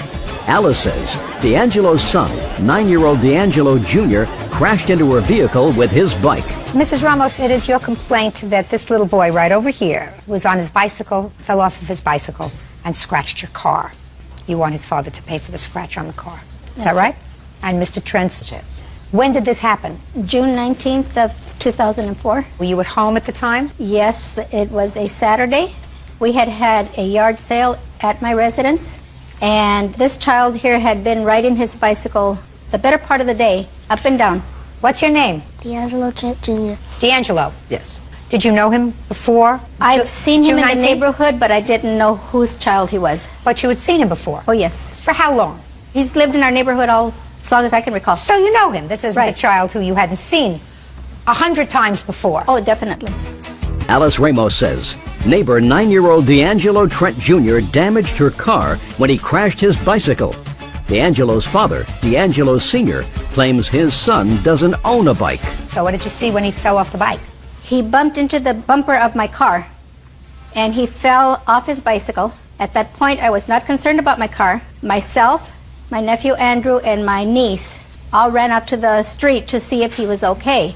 He seemed okay, but he felt awfully hard for how quickly he jumped back up. And subsequently you found a scratch on your car? When we first checked, we saw what looked like rubber scraping on the bumper of the car. And I told the little boy, before he took off, I told him, that's okay, this can be buffed out, you can go. So he jumped on his bike and he took off, more scared than hurt, I think. And 10 minutes later, he comes back with another young man on the handlebars. And he and his friend got off, and he started to show the friend what he had done. Well, unbeknownst to us, we were more concerned in the beginning about his welfare. We didn't really inspect the car. I saw the rubber scrapes on the bumper. But he's showing him another area of the car which we had not seen. And there is a scrape on the trunk. You have a picture of it? No, I don't. Why don't you have a picture of it? As I go on to the story, you'll see why. Okay. There was a good gash to where the whole paint and primer, everything came off right down to the metal. And it was right at the height about where the handlebars are. So what did you do next? I said, did you do this with your bike? And he said, he nodded his head yes. I said, well, then you can't leave. I need to talk to you. He looked at me wide-eyed, scared, started to cry, jumped back on his bike, and took off, and left his little friend there. I asked his friend, do you know who this little boy is? I've seen him in the neighborhood many times, but I don't know who he is. And he says, yes, that's D'Angelo's son. And I said, D'Angelo, I know D'Angelo. I've known D'Angelo, the father, since he was knee-high to a grasshopper, since he grew up in the neighborhood. So I said, can you take me to his house? So he walked. Okay, so let's move on a little bit. Miss Ramos, did Mr. D'Angelo say that he would take care of the problem? Absolutely. And that's why you had it fixed and you didn't take a picture. I'm just running ahead because that sounds like what you're going to tell me. I didn't take a picture because I had to call the police because we could not locate him, the father. Why? Because there was no one at the house. The house was all opened up, windows, doors, everything was opened up at the house. There was nobody there. Okay, so when the police came, he said he would fix... He told the police officers he would take care of it between me and him. Okay, stop. And you had it fixed. How much did it cost you to have it fixed? $300. You have a receipt? Yes, I do. I'd like to see it, please. You weren't there. I wasn't there. He was there. He was there. How long have you known Mrs. Ramos? 22 years. She a nice lady? Nice lady. Seems like a lovely lady. Yeah. Seems like a caring lady. She's concerned about your son? Right. More concerned about your son than her car? Right. Why don't you pay her the $300? Because my son doesn't own a bike. He was on the peg. He was riding a bike that day. Now, Mr. Trent, you seem like an intelligent man, sir. I am. If you had to make a choice as to whether Mrs. Ramos or your 9-year-old son was telling you the truth, who would you pick? Who would you pick, sir? I haven't even spoken to him. I know who I would pick. I know the child that was riding the bike, and I know he's nowhere in court. Listen so I to don't me, know why my sir. son's here. You weren't there. Mrs. Ramos, who you've known for 22 years, Right. says that your son was the one who was riding the bike. You weren't home. So I'm going to go back to my original question. If you had to make a choice as to whether your 9-year-old son, D'Angelo, was telling the truth, or Mrs. Ramos was telling the truth, who would you pick? I would pick my son, of course. Well, then you would pick wrong. Your son, and you weren't there, was riding the bike. Look at me, D'Angelo. Isn't that right? No. Baloney. Judge, when you ask her if there were two people there was a person riding and he was on the pegs. No. Please ask her. She said he was riding the bike. Is that what you told me? That's right. Was there 2 children there? No. When the incident happened, there was only one child on the bike. When he D'Angelo came Jr. back, she said there were 2 people. He was riding and there was another child on the handlebars. And then when she went out there and confronted them, he got scared and left the other kid there. And if he's not telling you that story, The other child I told me take him out to story. the barn. Judgment to the plaintiff in the amount of $300. That's all. Parties are excused. You may step out. Catherine Harrison says ex-boyfriend Claude Johnson owes for a trip to Canada and for an assault. Miss Harrison, you and Mr. Johnson had a relationship that is now over. Correct. According to your complaint, some time ago you took a vacation together. You were supposed to split the cost of the vacation, and he still owes you for some of that bill. In addition, after you separated, there was some altercation involving Mr. Johnson, and you claim he assaulted you. You want to be compensated for your pain and suffering as a result of the assault. Mr. Johnson says what was left over from the vacation was a gift, because you said that you would take care of the extra expenses, and that he never assaulted you. As a matter of fact, it was quite the other way around. So, When did this love affair start and when did it terminate? We had met in February of '04 while working together, and we had broken up this March. And when was the vacation that you took? In February of '05. Where were you going? I had purchased Lakers Piston tickets for him for Christmas, so we had went to Detroit, we had watched the game, and we had agreed before we left, everything would be 50-50. Were you living together at the time? Yes, we were. So we had went to Detroit, and then we had went to Canada for a few days after that. Well, is it the Detroit trip or the Canada trip that he owes you for? It's a combination of all of it. There's actually, the total trip balance was $1468. Therefore, his half of that would have been $734, which he's paid $354.50 and owes $379.50 as the remainder. So let's take care of that first. Yes? She's not telling the truth. I was told that, we would go to the game. She said she's going to buy me the tickets. I'm like, okay. She's talking about she wants to go to Canada to go gamble. I'm like, I don't have the money to go gamble in Canada. I really don't want to go. She says, well, we'll put it on my credit card. Don't worry about it. It'll be fine. So I'm like, okay, let's go. I agreed to pay her money for the trip to Detroit, at the game and everything. But then, Well, how much was that part of the trip, Mr. Johnson? Well, the tickets were free. She bought No. Listen to me. Okay. How much was your half of the trip to Detroit? I really don't know. I paid for the hotel, drinks, food, stuff like that. No, just a second. Okay. Was that all put on her credit card? Well, I gave her the cash. I don't know if she paid with her credit card or whatever. That's on her. Go ahead. Your Honor, I have receipts, credit card statements, and bank statements from all of the money that was spent. Definitely. How much was spent from Detroit? I'm just curious. From Detroit, we've got a charge of $64.59 in the hotel, and then he had bought some drinks at the game itself. That was well, all that's a from Detroit. small amount of money. Is that the only bill from Detroit? That's the only bill from Detroit. That's what I'm saying. But he's paid. Just a second. He's paid $354. Just a second. Okay. When I say just a second, that means you have to stop. The only two bills from Detroit were a $65 bill from a hotel and a couple of drinks. Yes. Is that right? I guess, according to her bank statements. Then what did you give her $354 for, sir? I don't recall how much money I gave her. We had other things going on.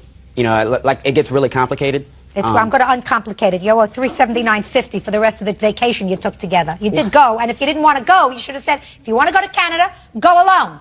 But it was. I'm speaking. Did you go to Canada?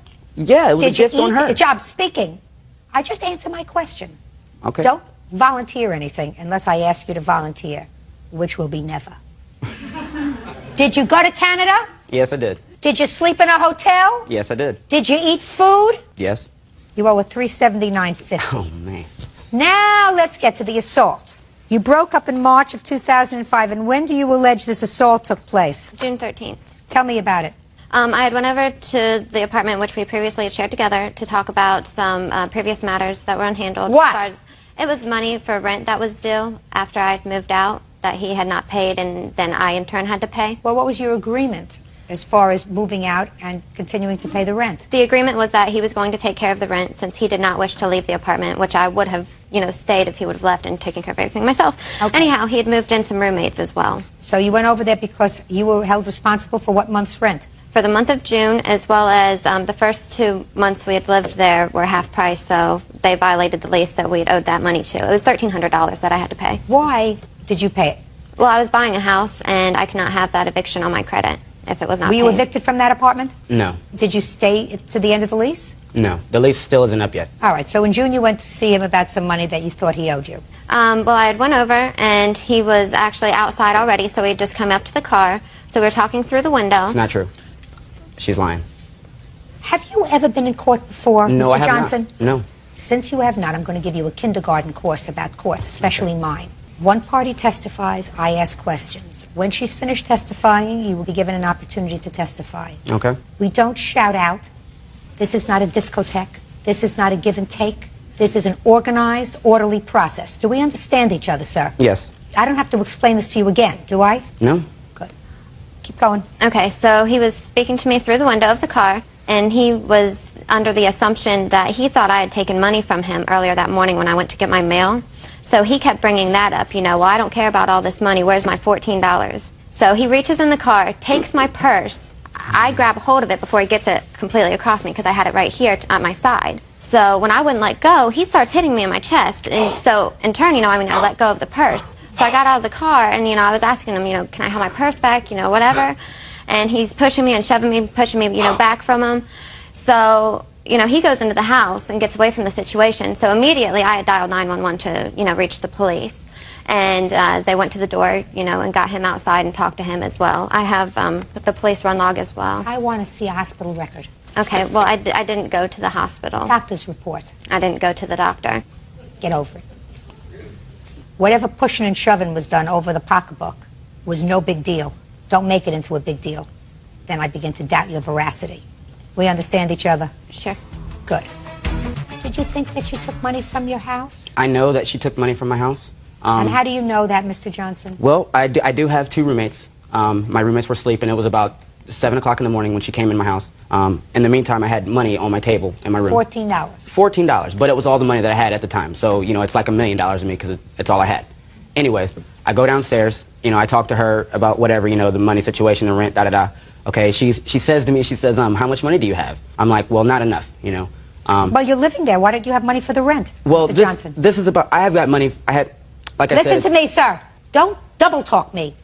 It's June. Where's your rent money? You and your 2 sleeping roommates. We had the rent money for the month, right? The thing is we were being charged extra money for the rent. Instead of being $600, we were being charged $1,200. In all reality, we were moving. She just didn't know it yet, so I wasn't going to give her anything, you know. Now. So you're going to stiff her on the landlord? No. I was going to pay it. It's big. It's hard to explain it. You know, it would take a long time. Anyway, let's get to the point. She goes upstairs. She says, I'm going to go look for some money. Have you? And so she took your $14. You went upstairs. You didn't see your $14, so you figured it was in her purse. When she came back later, you went into the purse. Fine. Fine. Who paid the landlord the $1,200? She did. Have you paid her back? No. No. And as a matter of fact. Are you on drugs? Huh? Are you on drugs? No. Then just answer me. I asked you a simple question. I said if you paid her back. The answer is no. One no will be sufficient. The answer is no. I shouldn't have to pay her back. Yeah. Well, she didn't file a counterclaim. I'm just curious. Why didn't you ask for that money? I was told I should handle that in the local Franklin County courts. That's too bad. In any event, he owes you $379.50 for the vacation, which he agreed to pay for, and he did not completely pay for. I don't believe he assaulted you to any extent that requires compensation by a court. He was angry, but I don't believe he hurt you. Judgment for the plaintiff in the amount of $379.50. And Ms. Harrison, let me explain this to you. You should thank your lucky stars that you got out when you did. Yes, thank you. Good, thank you. All these are excused. You may step out. Carolyn Doyle is suing her ex-boyfriend, Matthew Peterson, for a loan to fix his teeth. Matthew says he helped Carolyn fix her house. Miss Doyle, you used to live with this gentleman. How long did you live with him? Matthew and I started dating July 4th of 1999, and he lived with myself and my children off and on for a total of about 2 years. 1 year, then moved out, then moved back in for a year, then moved back out. And during that time, which we'll pinpoint better later, you claim that without your authorization, he forged your name as a co-signer to a loan for some dental work that he wanted. I don't know if he ever signed my name. He did open an account and took out a dental loan using my Social Security number, and it shows up on my credit record as okay. But you never signed it? No, I did not. Well, so somebody signed your name to it. I never saw the documents, Your Honor. Okay. I assume he has the documents somewhere in his pocket. In any event, he didn't pay the loan? Correct. And it's negatively impacted on your credit? Correct. You no longer are together, and you want him to pay the bill? Correct. Smile pretty, Mr. Peterson. What was wrong with your teeth? 2 porcelain crowns on my front teeth, and both of them were fractured. And So it was cosmetic work. more or less, without them, though, I just have 2 posts there, Not attractive, but clearly you can live that way. I suppose. Now, when did you want to replace these 2 porcelain crowns? I was living with it cracked for probably about a year or so, and then in the process of chewing gum, it completely broke off one afternoon, and I was left with just the post that goes under the crown, my real tooth, and it was somewhat of an emergency at that point. You know, the following morning, the dentist squeezed me in, and Now, were you and Miss Doyle living together at the time? no. Were you still seeing each other? Yes. Exclusively? Yes. Any reason why you weren't living together? We lived together when I owned my condo, and I wanted to flip that into a single-family home because I have 3 kids, and I wanted him to have a nice home with a backyard in a neighborhood, and he didn't agree with my decision to sell the condo. I was buying it on my own. He wasn't buying it with me, but he disagreed with my decision to sell the condo and buy the house. So when I sold... just my own curiosity, why? I think he thought things were fine the way they were, and so why move? Okay, so that's when he moved out, but you still continue to see each other. Correct. So now the dentist squeezes you in August. Yes, ma'am. I'm listening. Okay, I went to the dentist's office in the morning upon looking at the other front tooth that was fractured as well, so they said we have to take care of both of them. I couldn't cover it on such short notice, so they said, well, you can go ahead and apply for this in-house credit we have here, which I did, was denied. They said, do you have a co-signer? At that point, I called Carolyn from the office, and she said, yeah, here's my number, here's the Social Security number, and I'll be back, I'll have to go down there and actually sign the document at a later date, which I don't know if that ever happened or not. And they proceeded with the work, and that was it. Why didn't you pay the bill? I was making monthly payments. Now you're looking at your shoes. I made the first couple payments, and then I came late on one. She said, I can't have this affecting my credit payments, and then she said, let me just pay off the whole loan and you can just pay me. And then when we ultimately ended up breaking up, walked out, and that was the end of that. And I had done considerable amounts of work on her house, remodeling, fixing it up, Which paintings. I paid him for. Just a second. Judge, please don't interrupt. I'm sorry. And I just kind of figured the whole thing was a wash. It was easier just to get out of each other's lives and move on. So you mean you stuck Miss Doyle, who is a single parent, raising 3 children, with bills for your cosmetic dentistry? I mean, you expect me to accept that, sir? And you think that I am not going to humiliate you in front of 10 million people? Go ahead. Upon our last conversation when I left, I was served with papers days later, so there was never any opportunity to discuss any kind of payment plan. She never asked me for the money. Why should she have to ask you for anything? How old are you? 32. You work? Yes, ma'am. You have children? No. So whatever work you do, you just manage to take care of yourself, Correct. right? Now, what about Miss Doyle? Does she work? Yes, she does. And she takes care of 3 children? Yes, she does. And she runs a house? Let me ask you a question. When you were living in the house, did she have household help? No, myself. Did she have, yeah, I know how helpful you are. Did she have household help? No, Who did the laundry? she did. Who cleaned the bathrooms? She did. Who had a full-time job? She did. Who had 3 children? She does. Who had 2 cracked porcelain crowns? That's me. Are you embarrassed? When you lay it out like that, yes, I am. But Well, if your mother didn't lay it out for you like that, I'm going to lay it out for you like that. How much was your dental work? all said and done, approximately $2,700. How much of that did you pay? About $300. What kind of car do you drive? Ford truck. What year? 2000. Were you making payments on it in 2004? Yes. Were you paying rent in 2004? Yes. You get where I'm going? Yes, I do. Peterson. Anything else you want to say? I'd like to add just the extent of the work I did around her house. It was a verbal agreement. Let me ask you a question, Mr. Peterson. I just asked you a few questions. When you were living together, did you take a shower? Yes. Who cleaned the bathroom? She did. When you were living together, did you change your underwear at least every other day? Yes, ma'am. Who did the laundry? She did. You get Not my, exclusive. You get my drift? I get your drift. I won't even go into other more intimate details, sir, but I can almost guarantee you this. Believe me, you got the better end of the bargain. She knows what I mean. So do most of the other women. You owe her $2,400. Pay it. Thank you. That's all. Jessica Lager says former friends Brent and Nick Boots vandalized her car by jumping on the hood and...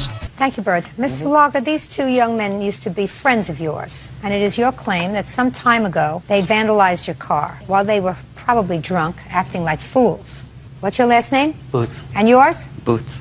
Are you brothers? Yes, we are. The Boots brothers? Yep. Yeah. You ought to make a movie out of it. Boots brothers. They say, wasn't them. When did this happen, Miss Lager? On my 21st birthday, June 3rd, 2006. And where was your car at the time? It was at my boyfriend's mother's house, Danelle Foley's. That would be you? Yes. Could you stand up? Because you weren't there. Correct, I was not there. When had you parked your car in front of your boyfriend's mother's house? Well, I was letting her borrow it for quite some time because her vehicle was getting fixed at the time. What kind of car did you have? It's a 2001 Nabira Daewoo. Could you keep your voice up? I'm old. It was a 2001 Nabira Daewoo. What is that? It's a 4-door silver Nabira? vehicle. Nabira. Where is that made? I believe Korea, but I'm not sure. I never heard of it. I'm so pleased that you didn't. I'm sure it's a lovely car. It was a lovely car. Miss Foley, do you remember June 3rd, 2006? Yes. I knew you were home on June 3rd, Yes. 2006. Which one of the Boots boys is going to speak? I will. And what is your first name? Brent. And yours? My name's Nick. No, I think I want Nick to speak. Now, Nick, how far do you live from Miss Foley? Only like 2 blocks. You have any reason to be near Miss Foley's house? I'm best friends with their kid. Keep your voice up, Nick. I'm best friends with their son, What's her son's name? Bart. Is that person here today? Nah, he's not. Your younger brother? Yeah, it was my younger brother. How long have you been friends? Since I was like 2. Tell me about June 2006. Well, No. Don't look there. Don't look there. Well, we were at her house and... Sorry. We were at her house, like, having a party or whatever, chilling. Just a get-together, I could How many say. people were there? Just like 4 of us. Which 4? The 2 Boots boys? Her. And then my girlfriend was there, and then her son was there. There were 5 of you there. That would be 5. Let's count Or them. other than me. Nick, you want to count them? That would be 5 altogether, right? And when had you started chilling? I'm not sure what time it was. Around 9 or so, I'd say. 8 or 9. And then what happened, Nick? We were just drinking and whatnot, and then we left. Drinking. What were you drinking? Vodka. Where did you get the vodka from? I believe. No! Don't speak unless I speak to you. I want Nick. Don't speak. Where did you get the vodka from? I believe it was from her, because it was From her who? 21st birthday. Jessica. Was she home? No. Well, where did you get the vodka from? We met up with them earlier on that day. And she gave you a bottle of vodka? Well, she purchased it for us. We gave her the money. So you gave Miss Lager the cash, and she went into a liquor store and purchased how much vodka? A liter. A liter. That's a big bottle, isn't it? Yeah, it's pretty big. And what were you mixing the liter with? We were just taking shots and drinking pop. Shots and pop. Shots and pop, yes. And then what happened? Nothing. We all had fun, and then once the night was over, we all went home. I didn't see Miss Lager's car. No. Miss Lager, did you purchase vodka for them? No, I did not. No, I do not purchase vodka for underage minors. Why do you think furry? To make it look good for themselves. Nah. They could have just said, they found it.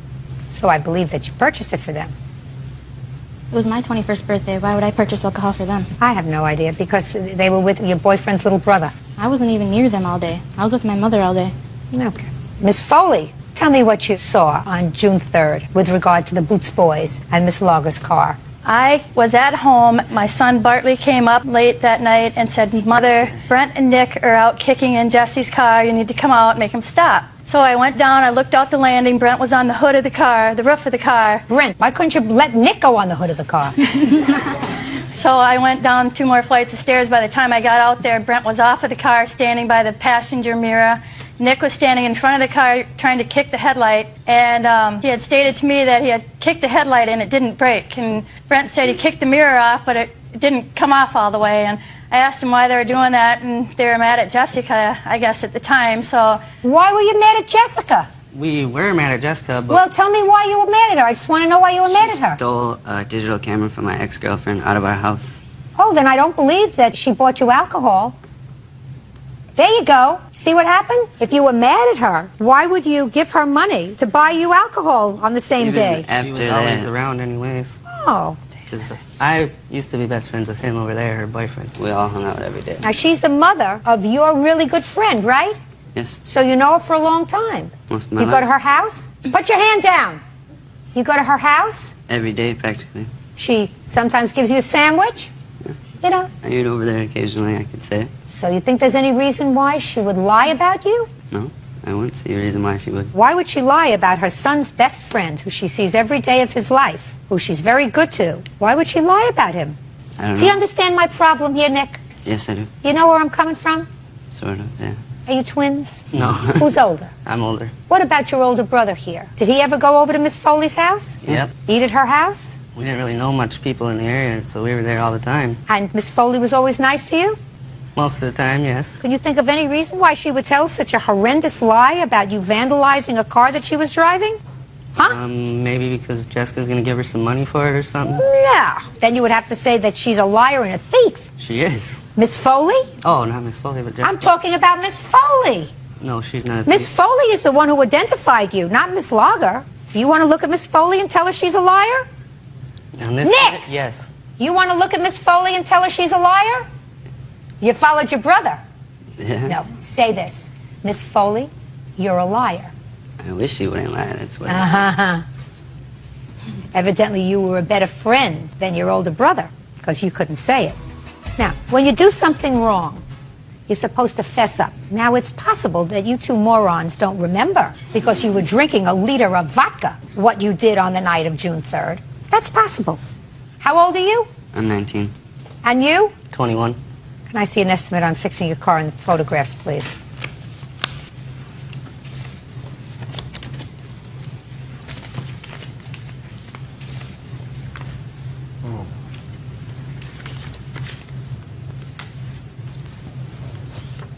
Are you still friendly with her younger son? Not really.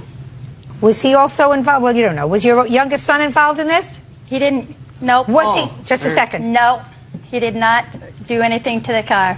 Did you want to say something? I was going to say I thought you were talking about him, but I am friends with her youngest son, yes. No, I asked if her youngest son did anything to this car. No, he wasn't there. He was upstairs the whole time. Thank you. Thank you. Thank you. Did you hear what he said? He said no, he wasn't there. He was upstairs all the time. You just let them go and go and go, and after a while they just, you know. They'll sign off. They just sign off on it, right? It was in an accident. Yeah, her car was in an accident before that, and it was all dented, and she was trying to say that we did all that when it couldn't How much did you do? I didn't do nothing. Well, yes, you did. No, I didn't. Yes, you did. Now, if you said to me, listen, we got a little drunk, and we acted stupid around the car, but a lot of this damage was done before. This stuff happens all the time in our area. What, that you jump on the hood of a car? No. I asked you a question. Your brother couldn't say it. If Miss Foley identified you two boys who were lifelong friends of one of her children, there would have to be a reason. Because when people identify someone who's caused damage to their property, they want the right people punished. They don't want the wrong people punished. They want the right people to pay for the damage. Now, if she had some axe to grind with you, I could understand it. But you've given me no motive for her to lie about it. She wasn't even there. This is completely false and erroneous. And yeah, no, you're erroneous. No. You're erroneous and irrelevant. Erroneous and irrelevant. And the car's not even worth that much to begin with. You're absolutely right. How much did you pay for the car? Around $7,000. Okay, well, I'm not going to give you $11,000 to fix it. No, I don't. No.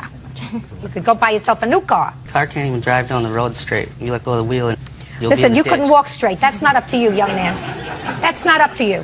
When you damage somebody's property, you take it as you take it. That's it. And when you act like a fool, that's why they don't let people drink until they're 21 years old, because even 21-year-olds are morons. 20-year-olds and 19-year-olds are double morons. They shouldn't even be allowed out of the house after 9 o'clock at night. Judgment for the plaintiff in the amount of $3,500. Thank you, that's all. Thank you. Parties are excused. You may step out. Wanda Burr is suing her neighbor, Juanita Gracia, for the cost to fix her car and for vandalism to her home. Wanda says the culprit is Juanita's son, 14-year-old Alberto Lopez. You may be seated. Gentlemen, have a seat, please. Oh, no. Gentlemen, stand up, please. No, you sit. Sit down. All right, Miss Burr, this is your son. Miss Garcia, this is your son. Neither of you were present on the day that Miss Garcia's son was in the driver's seat of your car and caused damage to it. And that's what this lawsuit is about. You believe that Miss Garcia is responsible for her son's actions and should pay for the damage to your car. Miss Garcia says that it wasn't her son's fault, that your son was there the whole time, and if you want to hold somebody responsible, you should hold your son responsible. Right? Right. Okay. What's your first name? Casey McDavid. I want you to keep the voice up. Are you frightened here today? No, ma'am. You a little nervous? No, ma'am. I'm going to change that. On what day were you in your mother's car? He was not in the vehicle, Your Honor. Where were you? Me and my friends were on the computer, and I went to the bathroom. I came out. He took the keys off my door, and I seen the car go past the window, and I went out, and I seen him hit the tree. You saw him. I seen him get in my car. Where were the keys? They were on the door. Of what room? Of the front door. And where's your computer? In the living room. The computer's next to the phone. Were you there? No, ma'am. Keep your mouth closed. So you were on the computer in the living room. Yes, ma'am. And where were your friends? They were on the computer with me. How many friends? 3. Who are they? Alberto, Brandon, and Dwayne. What's Brandon's last name? I don't know. What's Dwayne's last name? Is he still your friend? No, ma'am. Why not? I haven't talked to him Since when? since the accident. And what about Brandon? Have you spoken to him? No, ma'am. Why haven't you spoken to them since the accident? Casey? Ever since the accident, I just lost touch. Why? They were in the room with you on the computer, right? Right. They weren't near the car, so why would you stop being their friend? I just haven't talked to him in a while. Okay, now let me hear your version of what happened. Me, Brendan, and Dwayne were sitting on the living room couch. I was next to Casey looking on the computer with him. Me and Brendan discussed getting in the car and listening to the music, and the keys were on the desk of the computer, not hanging. I took the keys in front of Casey. He didn't say anything. Me and Brendan went into the car, started the car. Brendan too? Brendan was in the car. We started the car and started listening to music. I switched gears in the car in reverse. Casey came out and just stood there and watched us. Casey came out? Yes, ma'am. And what did he say to you? I don't know if he said anything, but he just stood there watching us. And I backed the car, and I guess... Why did you do that? I don't know. What do you mean you don't know? I don't know. He's taken the car out before. It's not like it was the first time he's done it. He didn't do anything. Well, that we've done it. He's let us drive before. And I started backing up the car. I was going to go anywhere. And then Brendan got scared and opened the passenger door and jumped out. And that's when the door hit the tree. I stopped the car and moved it back forward. And we noticed the damages to the car. Alberto, so whose fault is this? Mine. Perfect. Why didn't you convince your mother of that? When his mother found out, we all discussed together that we would each take responsibility for it. Who's each? Me, Brendan, and Casey. Because well, it's not, just a second. Not Casey's fault. You took the keys. You didn't have permission to take the keys. Brendan, maybe. He was with you, but he didn't drive it. You did. Why is it anybody else's fault but yours? They didn't stop me. So let's say you're walking down the street with your mother and you see somebody that you went to school with that you don't like, and you walk past them and you say to your mother, I'm going to punch him in the face. You walk past him, you punch him in the face. It's fault? No, ma'am. Why? She didn't stop you. She didn't stop you. You get it? Yes, ma'am. You have anything to say to me, Miss Garcia? Yeah. The reason I felt that it wasn't all our fault, his fault, was because all three parties were involved. Casey is older than my child. The key was in his house. Just a second. How much older is he? 2 years older than him. So what? No, but he had possession of the keys. No, he didn't. He didn't have possession of the keys. They've done. If he had the keys in his pocket. No, Judge. Hey, listen to me. If he had the keys in his pocket, and he took the keys out of his pocket and handed them to your son, then he had control of the keys. Your son didn't ask permission. It's like he stole the keys. And what he's saying is, well, nobody stopped me. I mean, you mean if he walked out with the silver, nobody stopped him, he could have the silver? If he saw the family jewels, and he said, I'm going to take those. And he said, well, I took them, but nobody stopped me. So why can't I have those? He stole the keys, and he went outside. And he was in the car already. Yes, sir. All right. How much damage did you have to your car? I also have another incident, Your Honor, where my new truck was keyed and I saw Alberto running from my carport that evening, and I have a police report on it as well. And there have been other instances, burnt screens, lawn bags that I've bagged up have been scattered over my yard the next morning, graffiti on the side of my house. Mr. Garcia, what do you want to say? It wasn't you, right? The police report didn't even say that. When we was there with the cops, she said that her daughter came out of the house and said that she may have saw the back of my head. Listen to me, sir. What I'm going to say to you is, only you and I know whether or not you were involved in any of these shenanigans that's taken place in the Burr home since this incident. Unfortunately, Miss Burr knows that she has insufficient proof of what's been going on, this little vandalism and prank stuff, because I'm sure that Brandon is involved, which is why he doesn't see him anymore. I don't know about Dwayne. Dwayne was in the house. Why don't you see him anymore? I don't know. So you didn't tell me the whole story. You didn't tell your mother the whole story.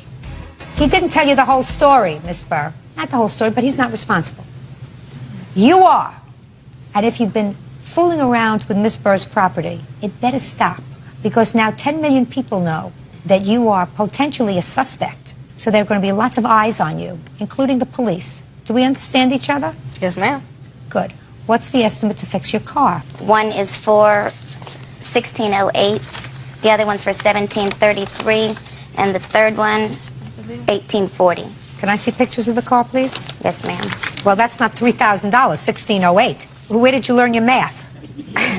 Also for the keying of my truck. I already told you that you have no proof of that. Okay. He did it. You weren't paying attention. Oh, you're lucky that this damage is only $1,608, that you can have it fixed for that. That's pretty nasty damage, sir. How old are you? 14. Ever been in any trouble before? No, ma'am. Great. Don't get into trouble again. Your mother looks like a very nice lady. She doesn't need trouble from you. No, she doesn't. Judgment for the plaintiff for the amount of $1,608. Thank you. Parties are excused. You may step out. 22-year-old Leonardo Saucedo is suing his former roommate, 23-year-old Jessica Trejo, for breaking their apartment lease. Mr. Saucedo, this young lady was a friend of yours and you decided to rent an apartment together. That's correct. You signed a one-year lease. It was a two-bedroom apartment from what I gather. You moved in. Shortly after you moved in, she moved out. Yes. And you were able to terminate the lease early, but it cost you several $1,000s. And you believe that because she moved out without any good cause, that she should be responsible for the early termination fees on the lease. That's correct. I've tried to find the defense that is in Ms. Trejo's answer. And the best I can figure out is you were playing your radio too loud. No, that's not true. I don't know what her defense is. When did you move into this apartment, Mr. Saucedo? We moved in September 2006. And how long had you known the defendant before you decided to be roommates? About a year. I had met her on MySpace. You didn't have a romantic relationship? We did prior to moving in. We were talking, kind of dating, but we ended that before we moved in because we didn't want to have conflict with each other. And did that work out okay? There was one occasion. Something happened, but that's it. Everything else was... Everything else was she perfect. Stayed in her room and you stayed in yours? Exactly, yes. No problems. We both respect each other's space. When did you move out? February 2007. Why? Because I felt like I was not in a good environment because he would have his music all loud. I would work 13 hours a day, 6 days out of the week, and my job is very serious. What kind of job do you have? I'm a laboratory technician. Yeah? And pretty much I have to get my sleep in order for me to do my bone marrow slides and whatever I do. And he would bring girls over to the house, always playing the music loud. And I could never get my sleep. I would come home 11 o'clock at night from work. And I would shut my door, try to go to sleep. I couldn't. There was always things slamming doors, slamming cabinets. And there was no way of me getting my sleep. That's not true. I would be going to sleep until 3 o'clock in the morning, 2 o'clock in the morning. So that's your defense. Your defense was that he played the music too loud. Not only that, Your Honor. Well, then get to something more meaningful, madam. Okay, another thing was we did have a sexual relation while we were living together. We did. And? And another thing was he owed a lot of money to me before we moved in. And, like, the money that he owed me and, like, the music and all that he was always playing. And not only that, but the foul language and the sex he was having with other girls. And I would always bring my friends over, which it was a 14-year-old daughter from my best friends. Yeah. And they would come over and come and visit me. And when they would come and visit me, it was at the wrong time to the point that he would be having sex and the 14-year-old girl would be listening to that. It's not true. I'm still waiting for a legal reason for you moving out and breaking your lease. Because it was not an environment for me to be in. Should have thought of that before you signed the lease. He was not like that the way we were. He was always like, you mean he's a psychopath? He's got bipolar disorder? He's two different personalities? You know him for a year. This is who he is. Yes, but before that, when we moved in together, he was not the way he was before. So? It was a whole totally different person. So what you do is, since you work 12 hours a day, you say, listen, I'm going to stay in this apartment. You leave. I'll take over the lease. But I'm not happy with living with you here. You just don't leave. I did tell him that. I gave him my 30-day notice. You can't give him 30-day notice. You have a one-year lease. How could you give him 30-day notice? Tell him I'm leaving. Goodbye. I'm giving you 30 days. I did give him a 30-day notice. Plus, not only that, but I just felt like I couldn't be in the apartment anymore. It was affecting with my job. So I just told you what you should have done.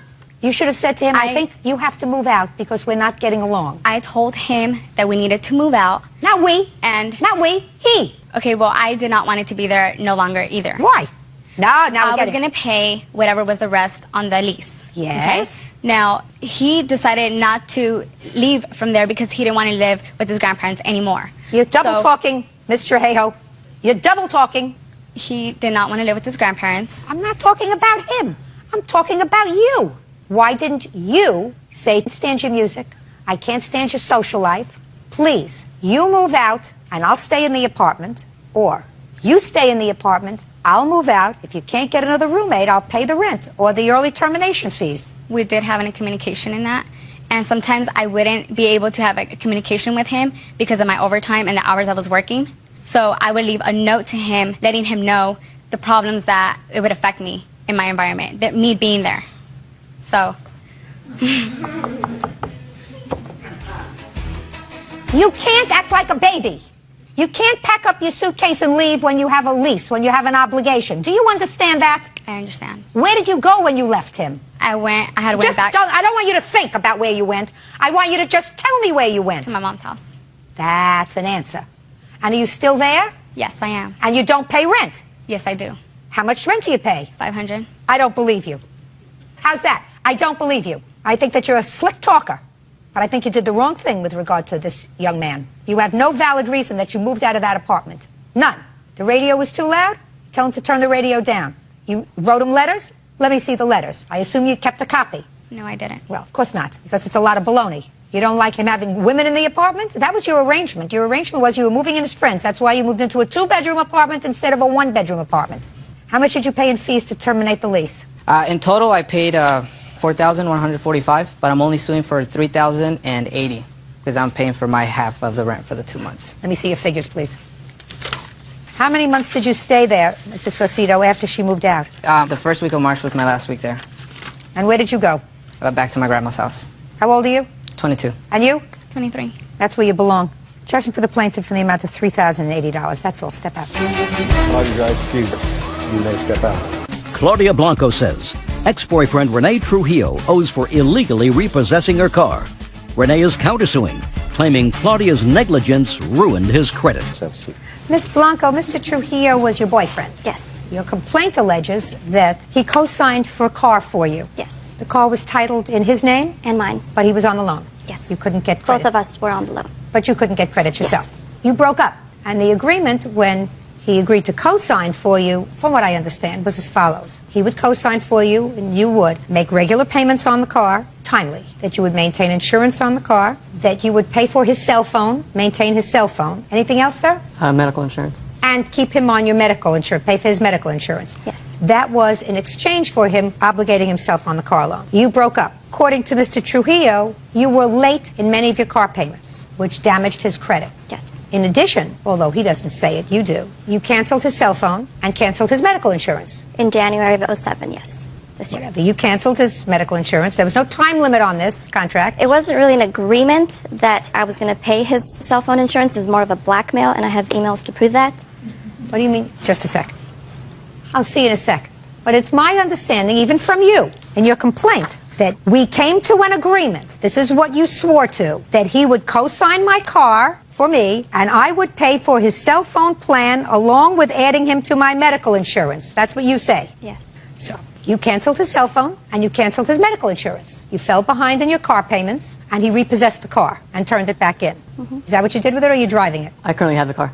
You currently have the car, and Yes. you've made up car payments. Right, I brought it up to date. You want all the money that you put into the car. Not necessarily all the money, the down payment that I put into and the payments, some of the payments that I did, and for insurance and the cell phone bill that I did remove them from it, but it wasn't really an agreement. And I have emails that show that it was more of, if I take him off, that the car deal would be done and deal with. Well, that's true. You know, you don't understand, Miss Blanco. If you made that agreement with him when he co-signed for the car for you, which is what you say in your complaint, and you subsequently break up. So you get the dates. When did you break up? In September of 2006. And when was the car purchased? July 22nd of 2006. And when did you take him off the cell phone? The cell phone, I took him off in this February of 2007. And when did you cut him off of your health insurance? They didn't cancel that until August 31st of this year, after he took the vehicle and everything. When did you cancel him from the health insurance? Not when they took him off. When did you cancel him? When I told him June of this year. June? Of 2007. And he repossessed the car? June 10th. Which he lied about repoing the car. He did not tell me anything. He doesn't have to tell you anything. How many times were you late on car payments? 4 times. But I have proof from VW that I called them, everything, we stayed in touch. I don't care whether you stayed in touch. What does that mean, Miss Blanco, that you stayed in touch? Because they cut my hours from work. It was very unexpected. On March 10th, we had a meeting and they told us, hey, we're cutting hours by Monday. I went from working 40 plus hours to 32 hours. There was no way I could come up with the money. I was trying my hardest to get a second job, and Rene knew about this. He knew that I was trying to get a second job. I kept in touch with him. I only paid $110 this time. Miss We're going to do it. Blanco, you have to be a grown-up, sweetheart.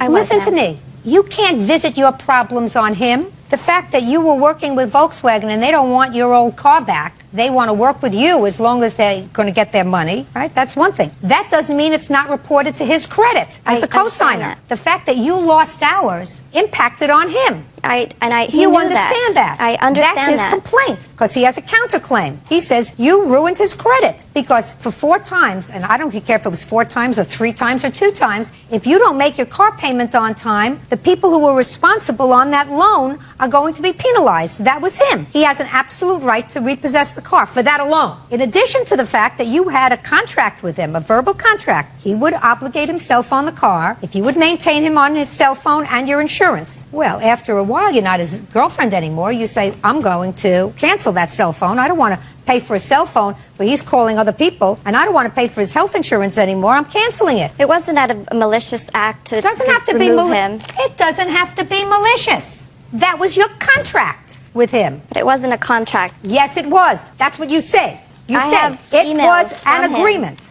We came to an agreement that he would co-sign my car for me and I would pay for his cell phone along with adding him to my health insurance. You want me to see what you signed? I know. I circled that agreement part. It wasn't...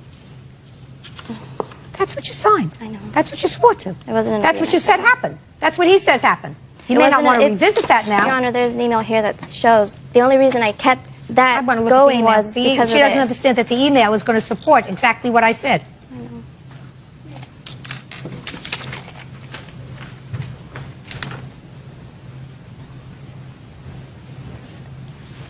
Yeah, he says to you, you keep me on your insurance and your cell phone plan, and we'll keep the same car deal. That's what he says. But it wasn't the car deal. The reason why it says car deal is because when we first signed up for the car, we signed up on July 22nd. A couple days after that, the guy that we did the car loan with called us in and said, hey, we have a better interest rate for you. If you come in, we could redo the contract. So I got sick a couple days after that, so we couldn't go right away. I had surgery, everything was fine. We went back and redid the contract, but before we redid the contract, we got into an argument, and I said, you know what, we have to take this out of my name, or out of your name, put it into my own name, now that, this is not how it's supposed to be. And in that email it says, Miss Blanco, was the car in both your names? Yes. Was the loan in both your names? Yes. Do you have proof, sir, that your credit score went from one thing to another? I do. Can I see it, please? Sure. This is the before and the after with the credit scores highlighted.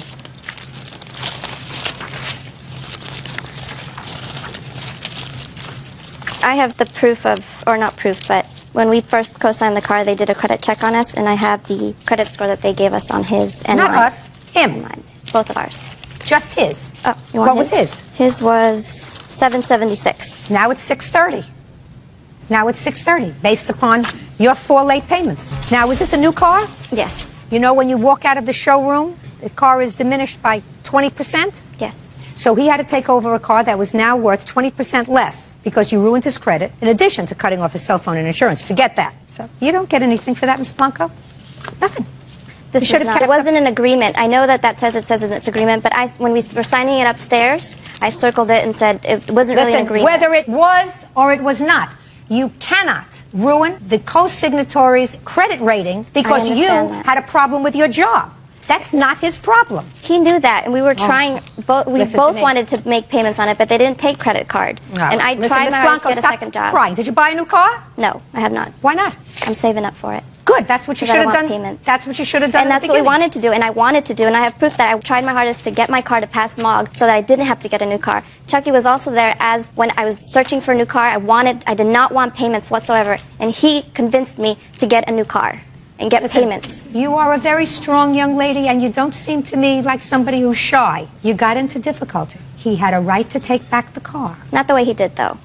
Listen. I was at work, Your Honor. I'm not saying he was Prince Charming. He had I a know. right to take back the car. But I was at work, Your Honor, when he came, and I had lunch with my boss, and he just took the car. He did not warn me. After lying about having the spare key. I'm not the moral police, Miss Blanco. I'm here to decide a legal issue. The legal issue is, did he have the right to take the car? Absolutely. Did he have the right to sell the car? Absolutely. Does But he he have the has right not. to keep the car and make the payments? Absolutely. That is his prerogative because you ruined his credit. You have no right to do that. You have to be a big grown-up girl and not say because I lost my job, I had surgery, I had other things that happened to me, and I this and I had that. It's not my fault. He took the car the way I was having lunch with my boss. He didn't give me notice. You breached the contract to make the payments in a timely manner. May not have been of your own volition. It may have been because, I don't know, the sky was falling and henny penny and whatever other reason it was, but that can't impact on him. He's not your boyfriend anymore. He's not your boyfriend. He's not your father. He's not your brother. He has no moral obligation to you whatsoever. Now, you're driving the car, sir? No, it's currently garaged at my mother's house. Why? Because I have nowhere to put it at. I go to San Francisco State, and I have no Well, garage who's going to drive the car? My mom's driving it right now. Oh, your mom's driving it. Good. So you have a nice car, right? Right. Good. So what are you complaining about? By the time I sell the car to my supervisor here, I will have lost $5,000. Well, you should have sold it to Hasuna. She's going to apply for a loan. You should have sold it to Hasuna. That's not her problem. That's your problem. Okay. You took back the car. Car is in good running order. Yes. And now you're paying for it and you're going to sell it to somebody else. To her. And right now your mother's driving it. Right. Very nice. Your counterclaim's dismissed. Okay. So is your claim. You're not entitled to any money back. That's all. Thank you. Brenda O'Henley and her brother Daniel are suing their former tenant, Jared Debnam, for unpaid rent and utilities. Jared says his living arrangements were substandard, so he's not paying. You are brother and sister, is that correct? Yes. You bought a condo together? Yes, 2 years ago. You live together? Yes. Great. Wonderful. Yeah. Get along? Yeah. Work For the together, most too. part. Fabulous. How much was this condo? It was $770,000. It's now worth $950,000. Perfect. So you bought this condo and you did a very foolish thing. You decided to take in a third roommate. Yes. That would be you. And according to your complaint, he owes you a whole bunch of money for rent and primarily for rent and utilities. Mr. Debnam says, well, there was never really a formal agreement about him paying so much per month, and he's got a whole host of other problems that he encountered while living with you. You moved a girlfriend in shortly after he moved in, so he didn't feel as if that was right. There was a leak, and some of his clothes got moldy, right? Correct. Have you always lived in the United States of America? Yes, I have. So you know that this is what we call a free country. Correct. If you don't like something or if you don't like a place where you're living, what can you do? Choose to move on. You don't choose to stay, kvetch, and don't pay. You move on to where there isn't a girlfriend, where there isn't a leak, where there isn't mold, but you don't stay and don't pay. Now, you lived there for a year, and you did pay some money in a bulk. You know, you didn't pay it by month because you were sort of not working, whatever. You got a check, and you gave them $4,000. Well, that was just a part of the check from one of my financial aid checks. Did you have your own bedroom? Yes. Did you have your own bathroom? No. Who did you share the bathroom with? Everybody that used the house. As far as the communal upstairs bathroom, so it wasn't just my bathroom. And what were you supposed to pay a month? Before we moved in, I told him, being a graduating senior, that my money was based solely upon receiving periodic financial aid checks, at which time I told him this is how I'd be able to pay him whatever money. And so he knew about the situation before. Tell me what he knew. He knew that I would be getting financial aid checks each semester. Fine. And that So you from did those get a- checks, I would pay him what I could towards the money for living at his place. Without any set amount? So you could have given him, let's say, $500 for 6 months, and that would have been okay. No, Your Honor. He wanted to pay, or come to a limit to pay $750 a month. Ah, okay. You know, I knew if you let you talk long enough, if I let you talk long enough, eventually we were going to get someplace close to the truth, sir. So, according to you, he wanted $750 a month, which you agreed to pay when you got your financial aid checks. Correct. How much did you give him? A little less than $7,500 total. So that would be for 10 months. Did he give you $7,500? Overtime, yes. So how much do you think he owes you? I've come up with about $6,000. For what? Well, it was $750 plus utilities and a sticker for him to park his car. I actually have a breakdown of all the whole payment history that I don't need received. the whole payment history. If you acknowledge that he paid you $7,500, that's for 10 months. That means he owes you 3 months' rent, which is $2,250. Well, do you not include utilities in that? It does not include utilities, Our sir. agreement included utilities. Show me in writing. Well, what I'm telling you is, if you allow somebody to live with you for 13 months and do not collect utilities from them on a regular basis, I'm not going to waste my precious time, 2 graduate degrees, and go over month-to-month Con Edison bills. What I'm telling you is, if you got $750 a month from him, Mr. O'Henley, we wouldn't be standing here today. Exactly. Okay. But And that's exactly what I'm going to give you. I would $750 a month for 13 months. He's already paid you for 10. Which means he owes you $2,250. Now, is there any reason why I shouldn't enter a judgment in that amount, sir? Just for the living condition that I was provided with when living at this place. This is why he didn't receive, or what I feel he got paid the full amount of what I was provided living at this place. That's why we talked about a free country, Correct. Mr. Debnam. Correct. And so Free that country was my means only you. complaint. Who's the person that's raising her hand that's irritating I would me? agree. It's if I just didn't have the Who's opportunity. the person raising their hand that's irritating me?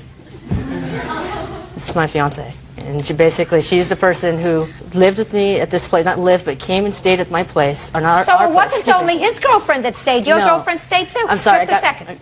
4 or 5 days a week. So it wasn't only his girlfriend that stayed. It was your girlfriend that stayed. My girlfriend would come there every other weekend and spend So? the weekend. Correct. So she stayed. And if she didn't like living there because of the cold and the mold, she wouldn't have come. Right? Right. Should have gone to her house. By not stand there and kvetch, sir, that you didn't like the circumstances and you stayed anyway. Judgment for the plaintiff in the amount of $2,250. That's all. Parties are excused. You may step out. Cynthia Aseltine and her daughter, 19-year-old Danielle Ireland, are suing Cynthia's former landlord, Sidney Neese, for the return of a security deposit, moving expenses, and damages from an assault. All rise. Now this is case number 40 on the calendar in the matter of Aseltine Ireland versus Nice. Parties have been sworn in, Judge. You may be seated. Sir, have a seat. Who is Miss Ireland? I'm Miss Ireland. Aseltine? Aseltine is my mother. Miss Aseltine, according to your complaint, you, not your daughter, but you, rented a room from the defendant. Yes, ma'am. And you found that room on something on the internet called Craigslist? Yes, ma'am. And signed a month-to-month lease. I did. When did you sign that? March 1st, 2007. Where had you been living before that? I was residing in an apartment which I shared with my daughter, and she decided to move out on her own and get her own apartment. So I thought it would be good for me to move into a place where I could save a little money, maybe meet some new people, until I was able to purchase my own home. How long had you been renting rooms? I've been renting rooms for about 4 years. What kind of property do you have? I have a home in Elk Grove, California. How many bedrooms? 5 bedrooms. How many tenants do you have? Currently 1. How many tenants did you have when you had Miss Aseltine? Just myself and Cindy. And it was a month-to-month tenancy? It was. It is your claim that Miss Neese terminated your tenancy without proper notice, and you want moving expenses, your security deposit back, and you want damages because you claim, assaulted both you and your daughter.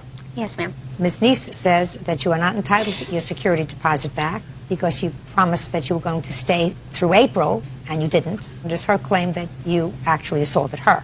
So let's find out when the trouble began. You moved in March 1st. Yes, ma'am. Go ahead. About approximately a week after I moved in, I noticed some strange behavior from Miss Neese.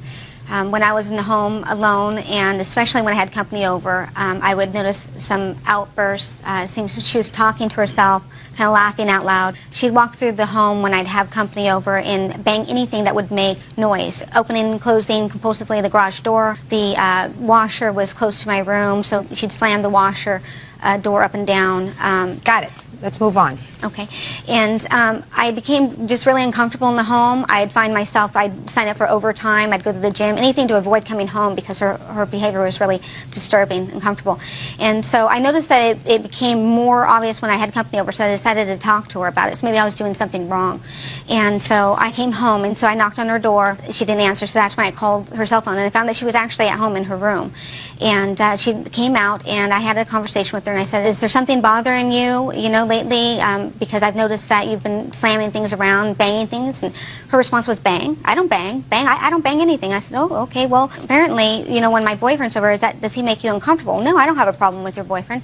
And I said, well, one night he spent the night here, and it seemed that you were really uncomfortable with that, and that's when I noticed the most noise. She goes, well, I didn't even know he spent the night. And she goes, well, it's in your lease agreement that you can't have any overnight guests. I said, well, I didn't notice that in my lease agreement. I apologize. Was it in your lease agreement? It was, ma'am, in my lease agreement. Okay. And I said, I respect that. And I said, well, that's something that I'm not sure if I can live with. I apologize. I overlooked that. And I said, if you feel real strong about that, then I think I might have to make a decision to move out. And I would go ahead and give you a proper 30-day notice. And she goes, okay, well, that's fine. Fine. What day was that? That was in okay, March? that was of March. I sent her a copy, certified mail, which she... May I see it, please? Absolutely.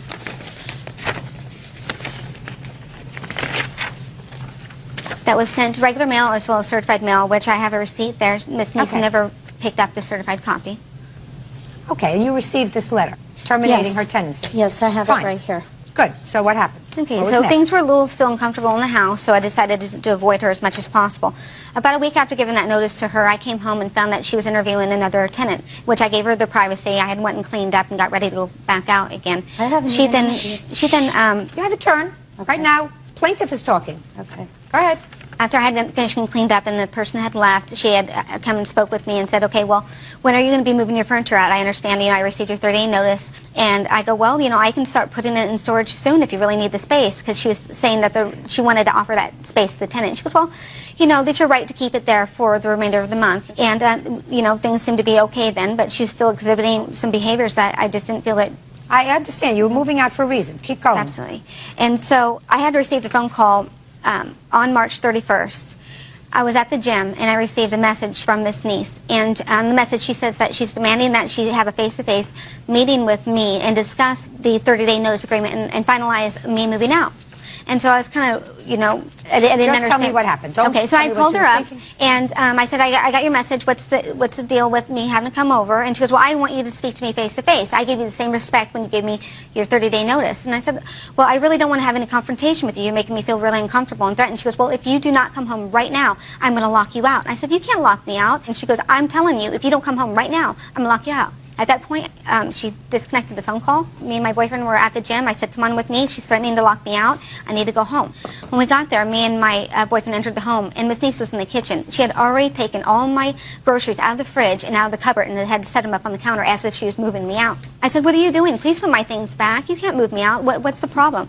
And at that point, she came around the counter of the kitchen with her finger in my face, and she goes, girl, you better shut your mouth, because in the name of Jesus, I'm going to smack the devil out of you. At that point, my boyfriend placed his body in between us because she was this close in my face, and he's that face to me, and he's like trying to block her. And she turned around, and she swung about backside of him and hit me upside the head.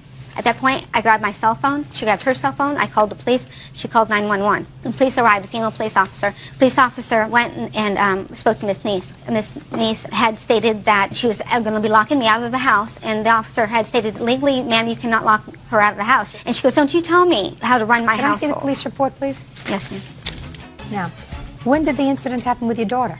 Same day. Same day? It was a little bit later on that day when I had came. The police officers had actually left at a certain point, and my mother had called my boyfriend and get a U-Haul to get all of her things, and we both ended up showing up at the exact same time as my mom with the U-Haul, and that's when I arrived. And what happened with Miss Niece?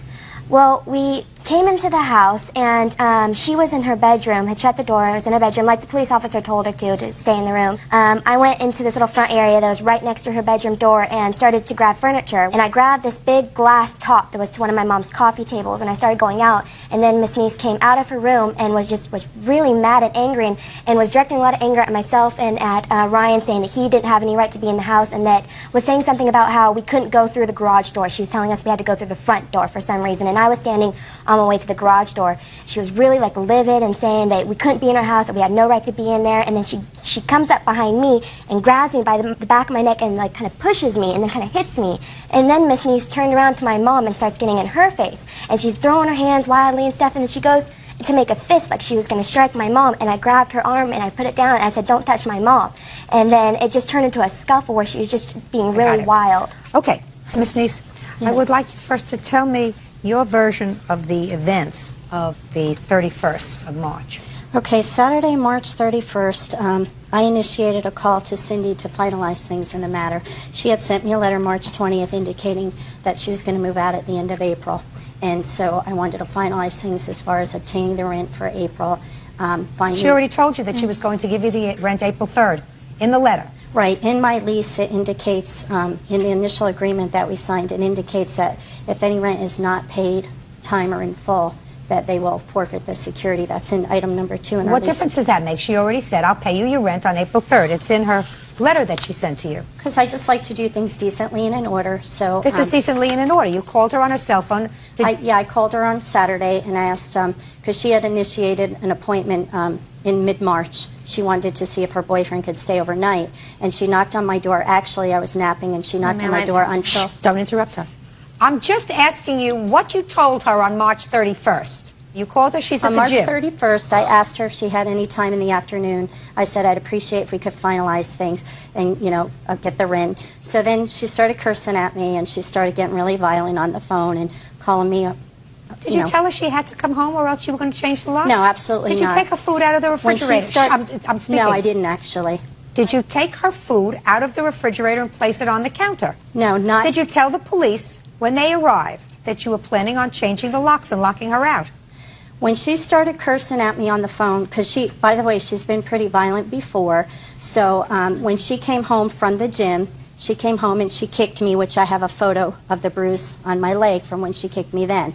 At that point, I had called the police because I had wanted to have her arrested. So when they came over, they kind of separated us, got both versions of what had happened, and so I didn't have her arrested at that point. The police found you very agitated, Miss Niece.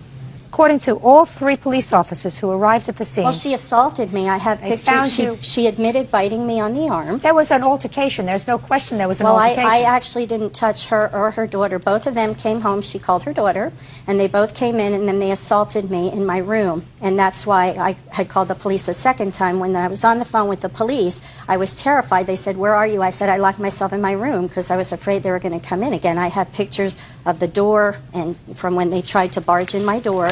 All the bruises. They hit me. What do you do for a living, Miss Neese? I'm an insurance broker. For a company? For myself. I have my own agency. And I'm going to school for court So reporting. you operate out of your home or out of an office? I'm usually on the road, but my office is out of my home, yes. So you don't have an office other than at your home? Correct. And how long have you been doing that? 5 years. Make a living at that? Yes. The last time you had a tenant prior to the plaintiff, what was that tenant's name? Prior to Cynthia? She was the first tenant in that home. So you'd never had a tenant? Not in this home. When I was in the Bay Area, I've had tenants. She was the first tenant in this home. Judge, I have some information regarding the tenants in the Bay Area. Cynthia Aseltine and daughter Danielle Ireland are accusing Cynthia's former landlord, Sidney Neese, of 2 assaults.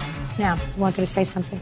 Yes, San Mateo County Courts, there's 3 claims regarding Miss Neese in regards to tenant-landlord. 2 times she was a defendant and 1 she was a plaintiff regarding the same situation, withholding deposits. Can I and see so that? forth. Actually, I didn't print it out, but if you go to San Mateo County Courts, it is public record. You had 3 landlord and tenant actions while you were there? One as a plaintiff and 1 as a defendant? I'm not sure what she's referring to, but it was just probably a lack of, my income. But with regard to No, this... I'm not talking about, I'm asking you whether you had 3 previous landlord and tenant actions. I think there was 1, and it was just because I was having problems, with cash flow, but they have since been paid back. One was that she put a stop pay on a deposit as a tenant herself.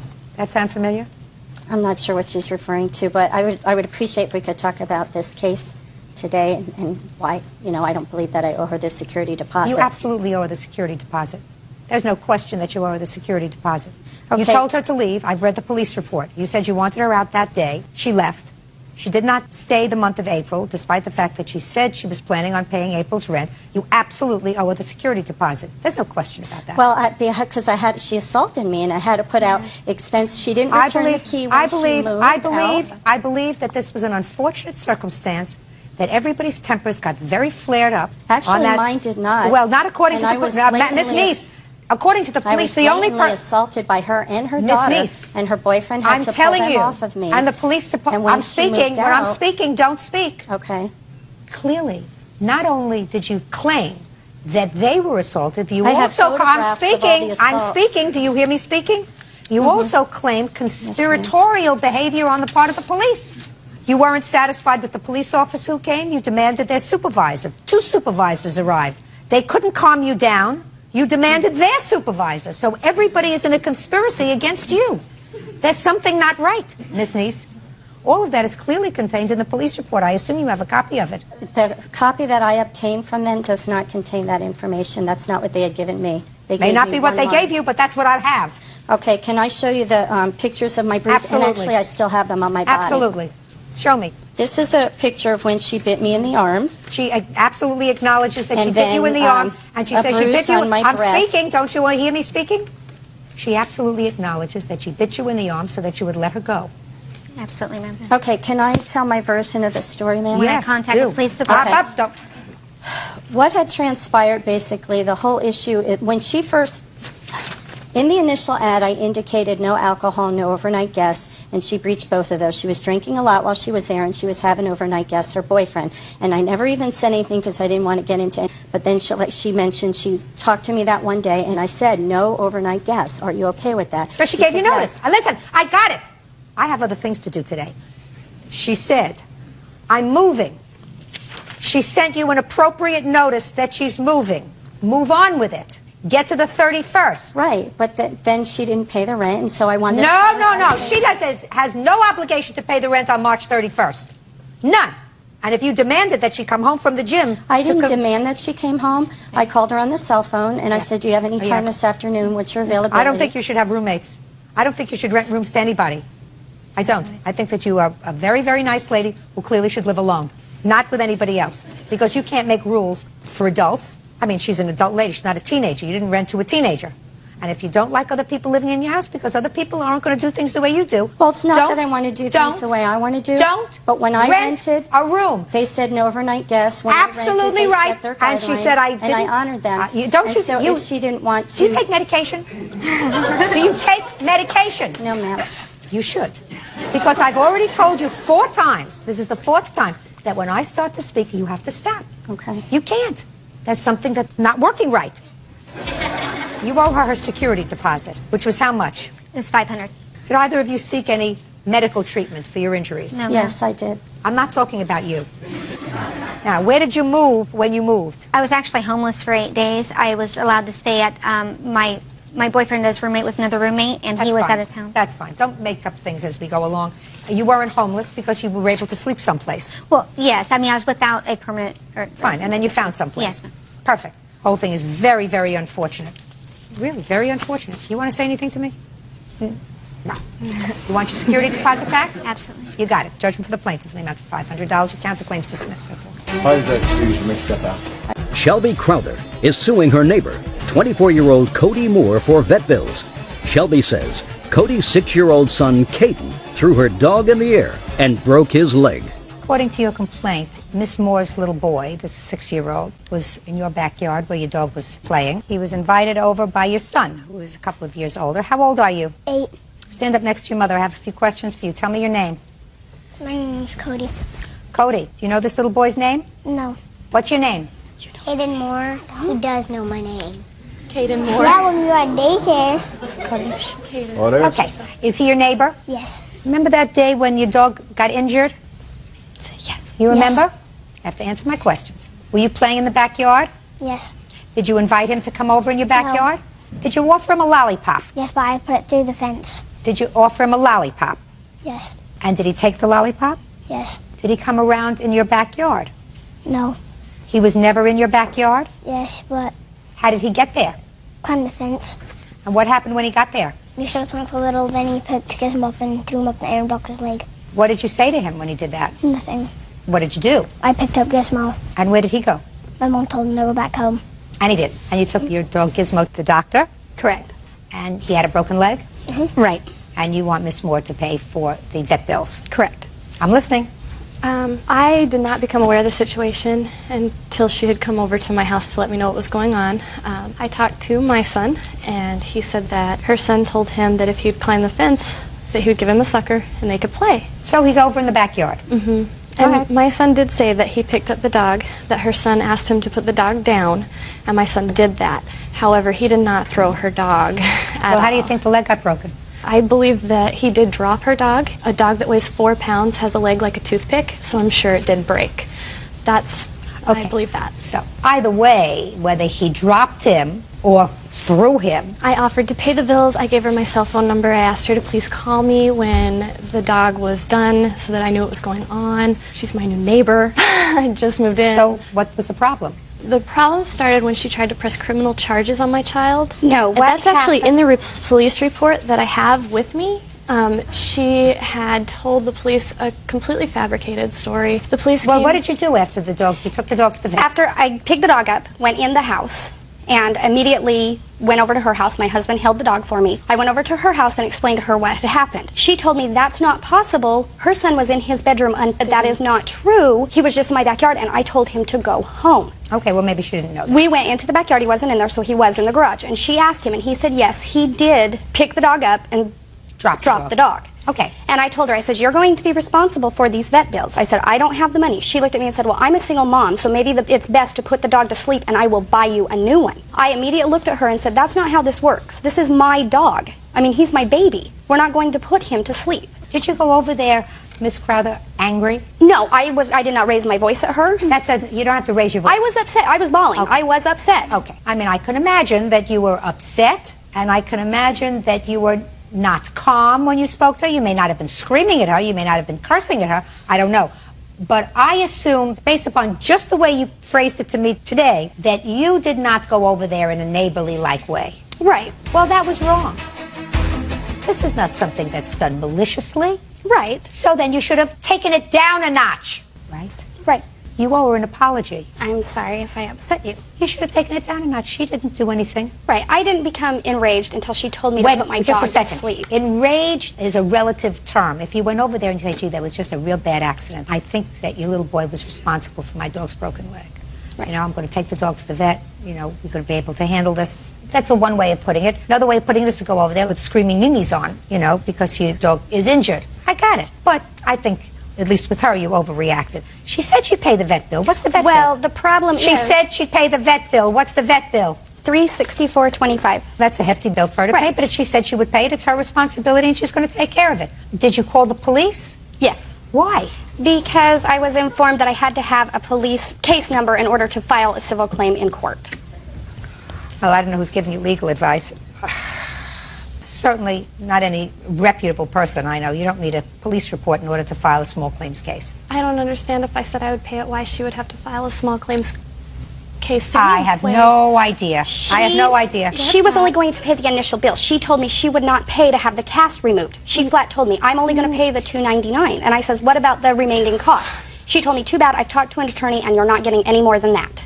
Actually, she told me she wanted to take her dog to the vet weekly for the next 6 months, and she wanted me to pay for that. The vet required that he come in every week to have the cast looked at so that it didn't get infected or anything happen. The whole bill was $364.25.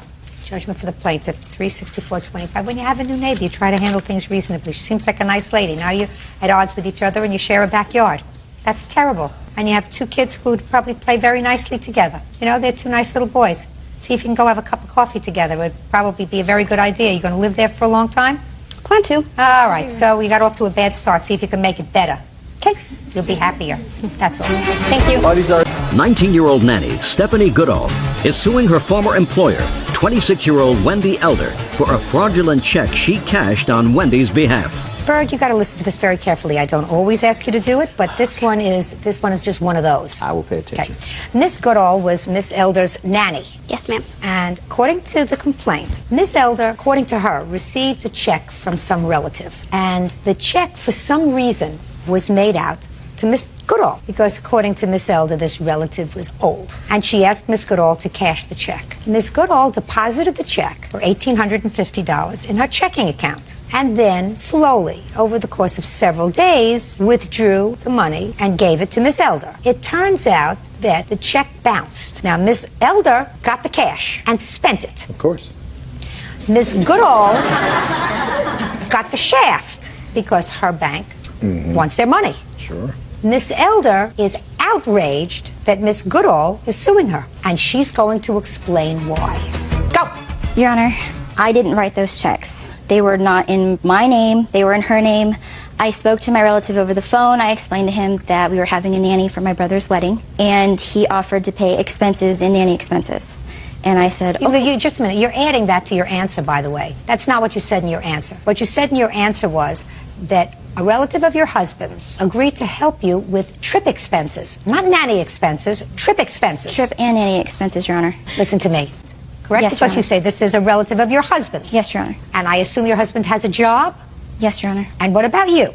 I'm a stay-at-home mom of two. You're a stay-at-home mom. Do you have a home? We live in an apartment. Do you pay rent? Yes, Your Honor. Do you have a car? Yes, Your Honor. Your husband has a job? Yes, Your Honor. You pay telephone, gas, electric? Yes, Your Honor. You pay them by check or cash? We pay them by money order. So your husband gets his paycheck, and what does he do with it?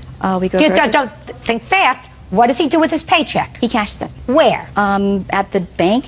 What bank? Wells Fargo. Is that where you keep your account? You can't cash a check there unless... It's drawn on there. What kind of work does he do? A grocer. He's a grocery manager. How long has he worked there? 11 years. Is there any reason why you don't have a checking account? Is not an answer. Most people have a reason. If they have a job for 11 years, they have a wife, they have 2 children, they have an apartment, they have gas, electric, telephone. Most people have checking accounts. So don't give me an answer that's not going to sit well with me, Miss Elder. Why don't you have a checking account? We're unable to get one. Why? Bankruptcy. They won't give you a checking account because you have a bankruptcy? In the last 2 years, yes, Your Honor. No, my dear. You may not be able to get a checking account because you've committed bank fraud before. That's a possibility. I've never done that before, Your Honor. Maybe your husband has. No, he's not, Your Honor. Well, if you have a bankruptcy, you can still get a checking account. All you have to do is put money in it. We have But a you savings account. Well, you have a savings account. Well, then you can open up a checking account in the same bank that you have a savings account in. So there's a reason why you don't have a checking account. You have to do the explanation to me how you got the money, she got the shaft, and how she has nerve to sue you. You have an answer? No, Your Honor. So why didn't you give her money back? Because I don't have that money. I didn't give it to her. She wasn't paid by your relative. There's a difference if your relative said, I'm going to pay your nanny, and he gives her a bad check. She cashed the check and gave the cash to you. Don't you catch the difference? I catch the difference, Your Honor, but it wasn't, she didn't give me the whole cash. How much money did she give you?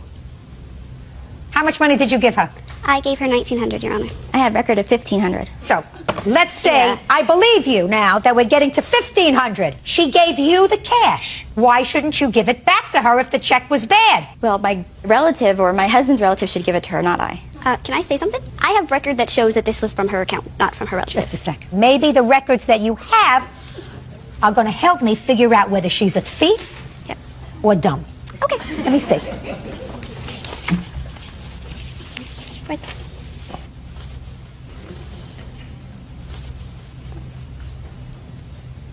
Bakersfield Police Department advised that the account on which the check was drawn belonged to Christopher and Wendy Elder. However, the account was closed by the bank in August 2001. That makes you a thief instead of just stupid. Now, that's from the police department. Well, they didn't talk to me at all. I don't care whether they don't have to talk to you. Explain it to me. The account had been yours. It was closed in 2001. I don't see how that's possible. We have record that it's still open. Is what you're telling me now that you acknowledge this is your account? Listen to me, Miss Elder. I'm going to advise you right now, because I feel as if it's my responsibility to advise you, that we are taping this, and that I plan on sending this tape to the local law enforcement authority in Bakersfield. So far, you are very close to admitting to bank fraud. And I feel as if without having the benefit of consulting with an attorney, you would do very well to say to me, I don't think I want to answer these questions anymore, Judge. Because what you say in your answer was, listen, it wasn't my bank account, it was my relative's thing about it. Now we come to a fact from your mouth that it was a bank account that belonged to you and your husband. You said, and my relative. Maybe, maybe not. But if it belonged to the three of you and a bad check was written on it and you knew that it was an account that had no funds in it, that's bank fraud, for which you can go to jail. And my sense is, if you are a woman who doesn't have a checking account and who has a husband who's worked in the same place for 11 years, you are no stranger to problems with banks. Do you follow my drift? Yes, Your Honor. Do you want to answer my questions anymore? No, Your Honor. Perfect. Judgment for the plaintiff in the amount of $1,900. That's all. 22-year-old Catherine Govis is suing the father of her child, 23-year-old Brian Epley, for the value of a computer. Brian claims he supported Catherine the entire time they lived together. Miss Govis, how old are you? I'm 22. Who do you live with? My parents. You have a baby? Yes. How old is the baby? 6 months. How old are you? 23. Who do you live with? My parents. Well, there was a time that you lived together, because you have a child together. That didn't last very long, and according to your complaint, he owes you for a computer that you purchased on your credit while you were together. Mr. Epley says that you left the computer when you left him, and you left the computer because he had supported you for 6 months while you were pregnant, and your arrangement was that you were each supposed to contribute to half of the expenses for the house. Yes, ma'am. Oh. Is there any reason why you decided to have this child? We were together for 3 years off and on. Together off and on, Miss Govis suggests to me that when it was off, it was because it wasn't good, right? Yes. Did you think having a baby was going to make it better? No. Your parents, did they have other children? Yes. How old are they? We're all 2 years apart. I have older brothers and sisters. So all of a sudden, your mother's taking care of a baby again? Yep. Terrific. And you don't even live in the same state. No, ma'am. Do your parents see their grandchild? No. I'm suggesting to you that you just think about things before you do them. Like buying an expensive piece of equipment on credit.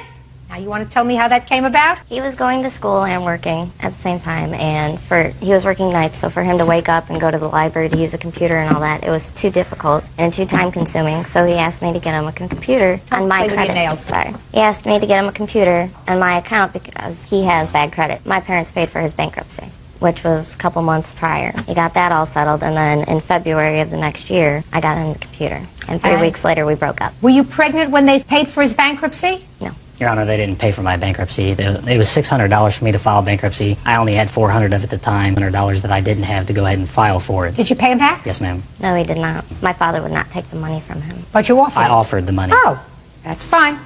So, you put it on your credit card. When you left, what was the discussion about the computer? That he would have it paid off by August before the finance charges started coming in. Oh, so you bought it for 6 months free financing. And you did discuss it when you left? Yes. Tell me about the discussion. He said that he would have it paid off by August before the finance charges because he didn't want to pay any extra money on it. He told me to go ahead and send in for the $100 rebate and send that in towards the computer, but I never got the $100 rebate back from it. Did you send in for it? Yes. I don't know if I put the old address and it just didn't come within the time frame of my change of address or what. A detail. Yeah. Okay, Mr. Repley.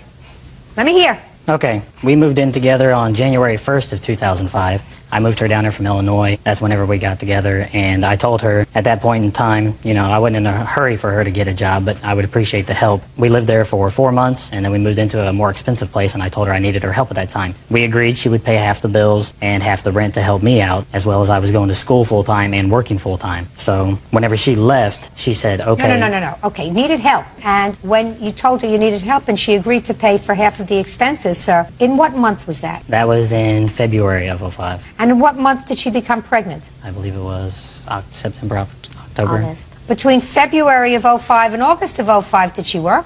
For about a month, Your Honor. Did you work? I worked for about 3 months. Who did you work for? I worked for temp service. What'd you do with your money? Gave it to him. You contributed your money to the household? No, ma'am. And we got a car together, and I paid for the car payment, the gas, Whatever. and She wasn't insurance. spending the money on drugs. Oh. So she was contributing what she could to the household. And in August, you became pregnant. Yes. So you stopped working? No. I was working up until November. So you stopped working, and you didn't contribute anymore? No.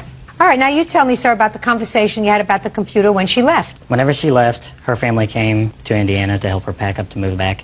And she said, you know, she only worked for a total of, it might have been 2 or 3. I don't care, sir. That's irrelevant to me. But she owed me for the half of the rent for all the She months doesn't owe that you she for didn't anything. work. I just want to know what she said. She said, you can have the computer for the money that I owe you for all the expenses that you've paid to take care of me during this time. You mean you never had the conversation with her, I'll pay you for this computer by August? At the point whenever we broke up, I talked to her a couple months, like No, a month no, later. look at We me. were talking. I asked you a question. That requires a simple answer. Did you ever have a discussion with her that the computer would be paid for by August? Yes, ma'am. Why did you decide not to do that? Because I felt that I did not owe her anything, Your Honor. Well, feel.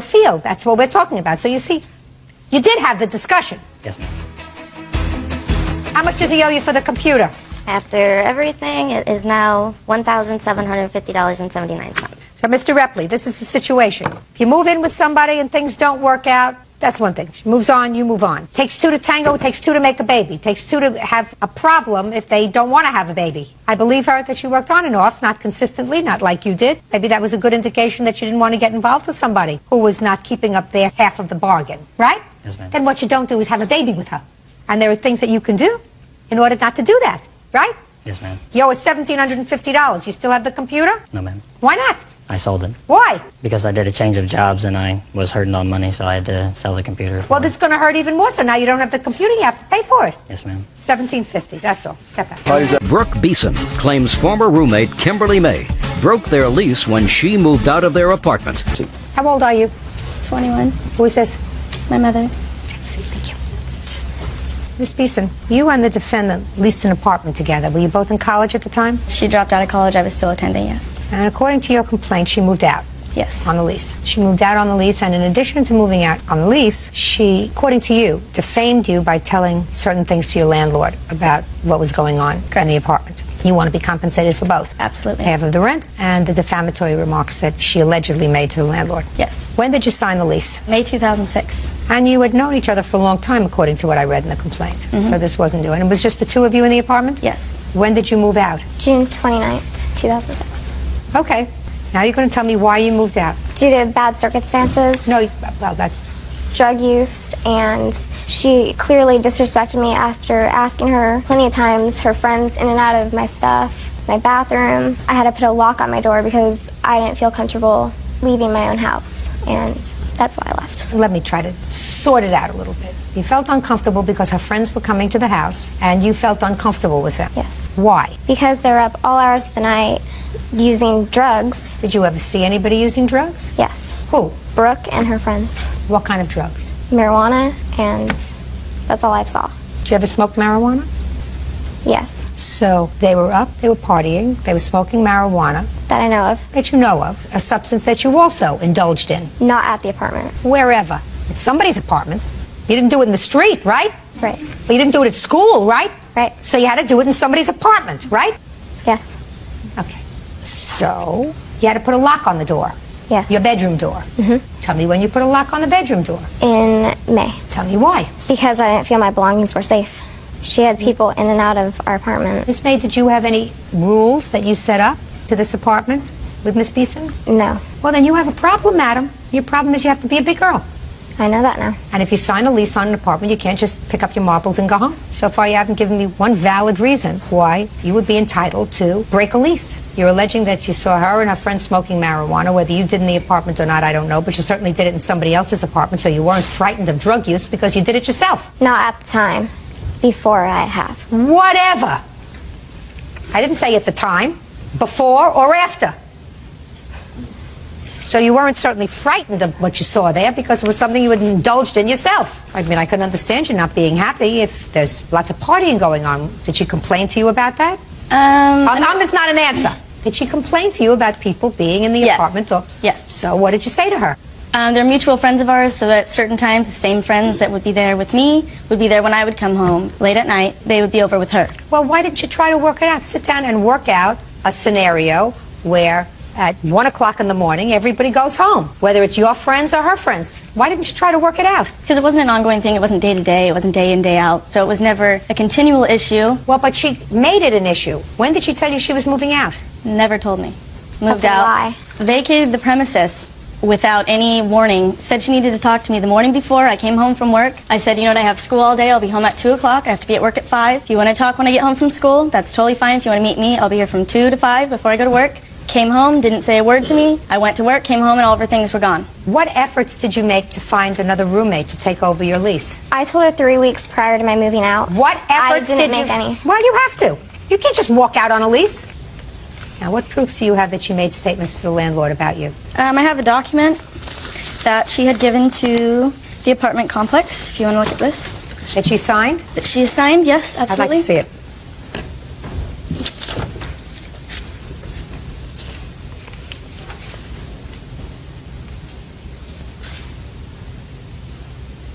Who prepared this letter for you? Me and my mom read it. Well, you can't just say, I accept no responsibility for rent or expenses relating to the apartment after June 29th, 2006. You have a contract with them, and you have a contract with her. And you made absolutely no effort to find another roommate. You have to be a big girl. Do you understand that? Yes, I do. Well, why did you help her write this letter? Stand up when you talk.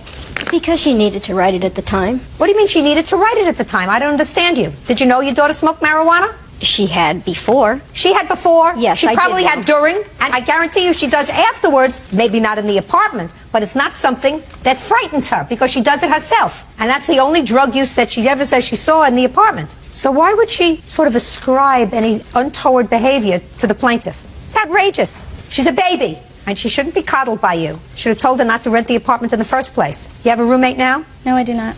Did you have a roommate? Yes, I did for 1 month. So you did have a roommate? Yes. When did the roommate move in? In October. It was a temporary thing. He was moving in and moving out, and I needed the rent, so I told him he could move in for the 1 month that he was transferring places from where he was at to going back to his parents' house. It was an agreement we had from the start. He was the only person I could find, and I needed the money at the time, so any money's better than no money at this point. Did you put any ads in the paper? I have not, but I had a roommate lined up that bailed on me last minute, so it's just a bunch of... Who's paying? Mother does. I'm a full-time student. When is the lease up? May of 2007. Well, you better see if you can find another roommate. Absolutely, I'm in What's the the process. rent? $1,400. It's actually $1,391. Okay, so it's $700 each. Is Yes. that right? Not including utilities. She moved out in May. Did you pay May's rent? Yes. Did you pay June's rent? Yes. You didn't pay July? No. Didn't pay August? No. Didn't pay September? No, but she wrote me a letter saying that she was having a roommate move in September 1st, 2006, and I responded to her Let me see. letter. Give her both of them.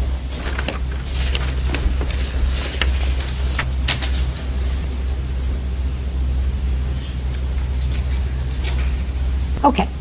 Well, you wrote this letter to her, telling her exactly what she owed and that your daughter, fortunately, had found a roommate that will be moving in September 1st. You wrote the letter. However, can I? Yes. Okay. Brooke had a girl from work lined up that had given us a $200 deposit, which we, on the itemization, showed that she had given us. The girl ended up not moving in. So we deducted $200, the deposit she had given, and we did get a deposit from her to secure us, but it didn't remove Kim from the lease. Anyways, she did not get another roommate until Chad moved in for 1 month. She has contacted everybody. She let the apartment know that she would move out if they could find somebody. A tenant had come to me regarding something, and I had tried to work something out where she could even take over the apartment so Brooke could move back home. I got you. You have 3 months' rent so far. We have October that this fellow moved in, and you have November and December. That's 5 months' rent. It's $3,500. So far, that's what you owe her. And although I'm not happy with the letter that you sent, the letter does not indicate that the plaintiff is the one that was using drugs in the apartment. It says that there was drug use in the apartment. It doesn't describe that conduct particularly to her. Could have been other people, it could have been guests, etc. So I'm not awarding you any money for defamation. Right now, the entire lawsuit has not come to fruition yet. It's not become fixed yet because I am hoping that she will find a roommate. So am I. I'm paying the rent. Right, I got it.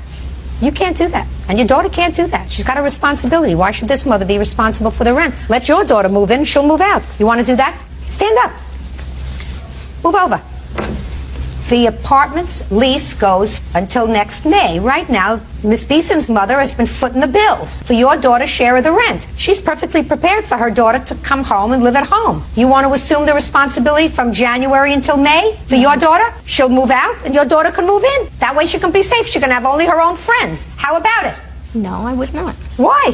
Why? Why is my question. Why is it okay for this lady to pay all the rent when your daughter defaulted and not for you to pay all the rent when your daughter defaulted? Well, first of all, that lady doesn't have to pay anything. I don't have to pay anything. Sure They're you do. two adults. No, just a second. You made an excuse for your daughter and you helped her craft a letter to get out of a lease. Your daughter had no right to move out. May I say something? What if I find her roommate? No question. That's not my question. My question is, you can't stick her with the rent. What, instead of her having to pay you any money since she's already out that money, you move in. You find a roommate. You don't have to find her a roommate. Find yourself a roommate that you're happy with. How about it? No. Yeah, May I say something? Right. Right. She's a big baby. And don't encourage her. Judgment for the plaintiff in the amount of $3,500. That's all.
Çaldı.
Questions to start off with, and that we're not just all over the place.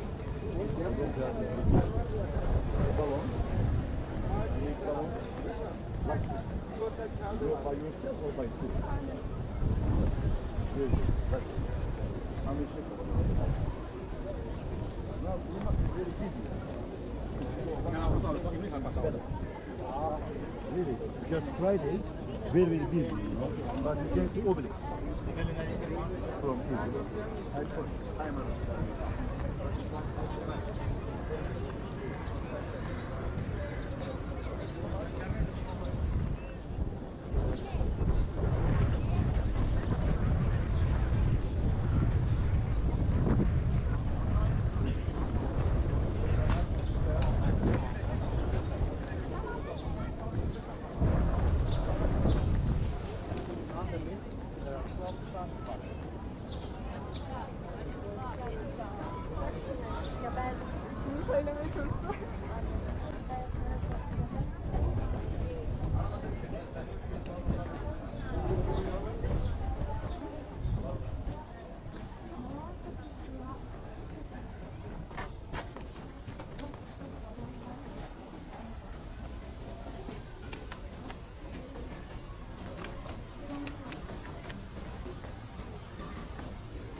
Hadi.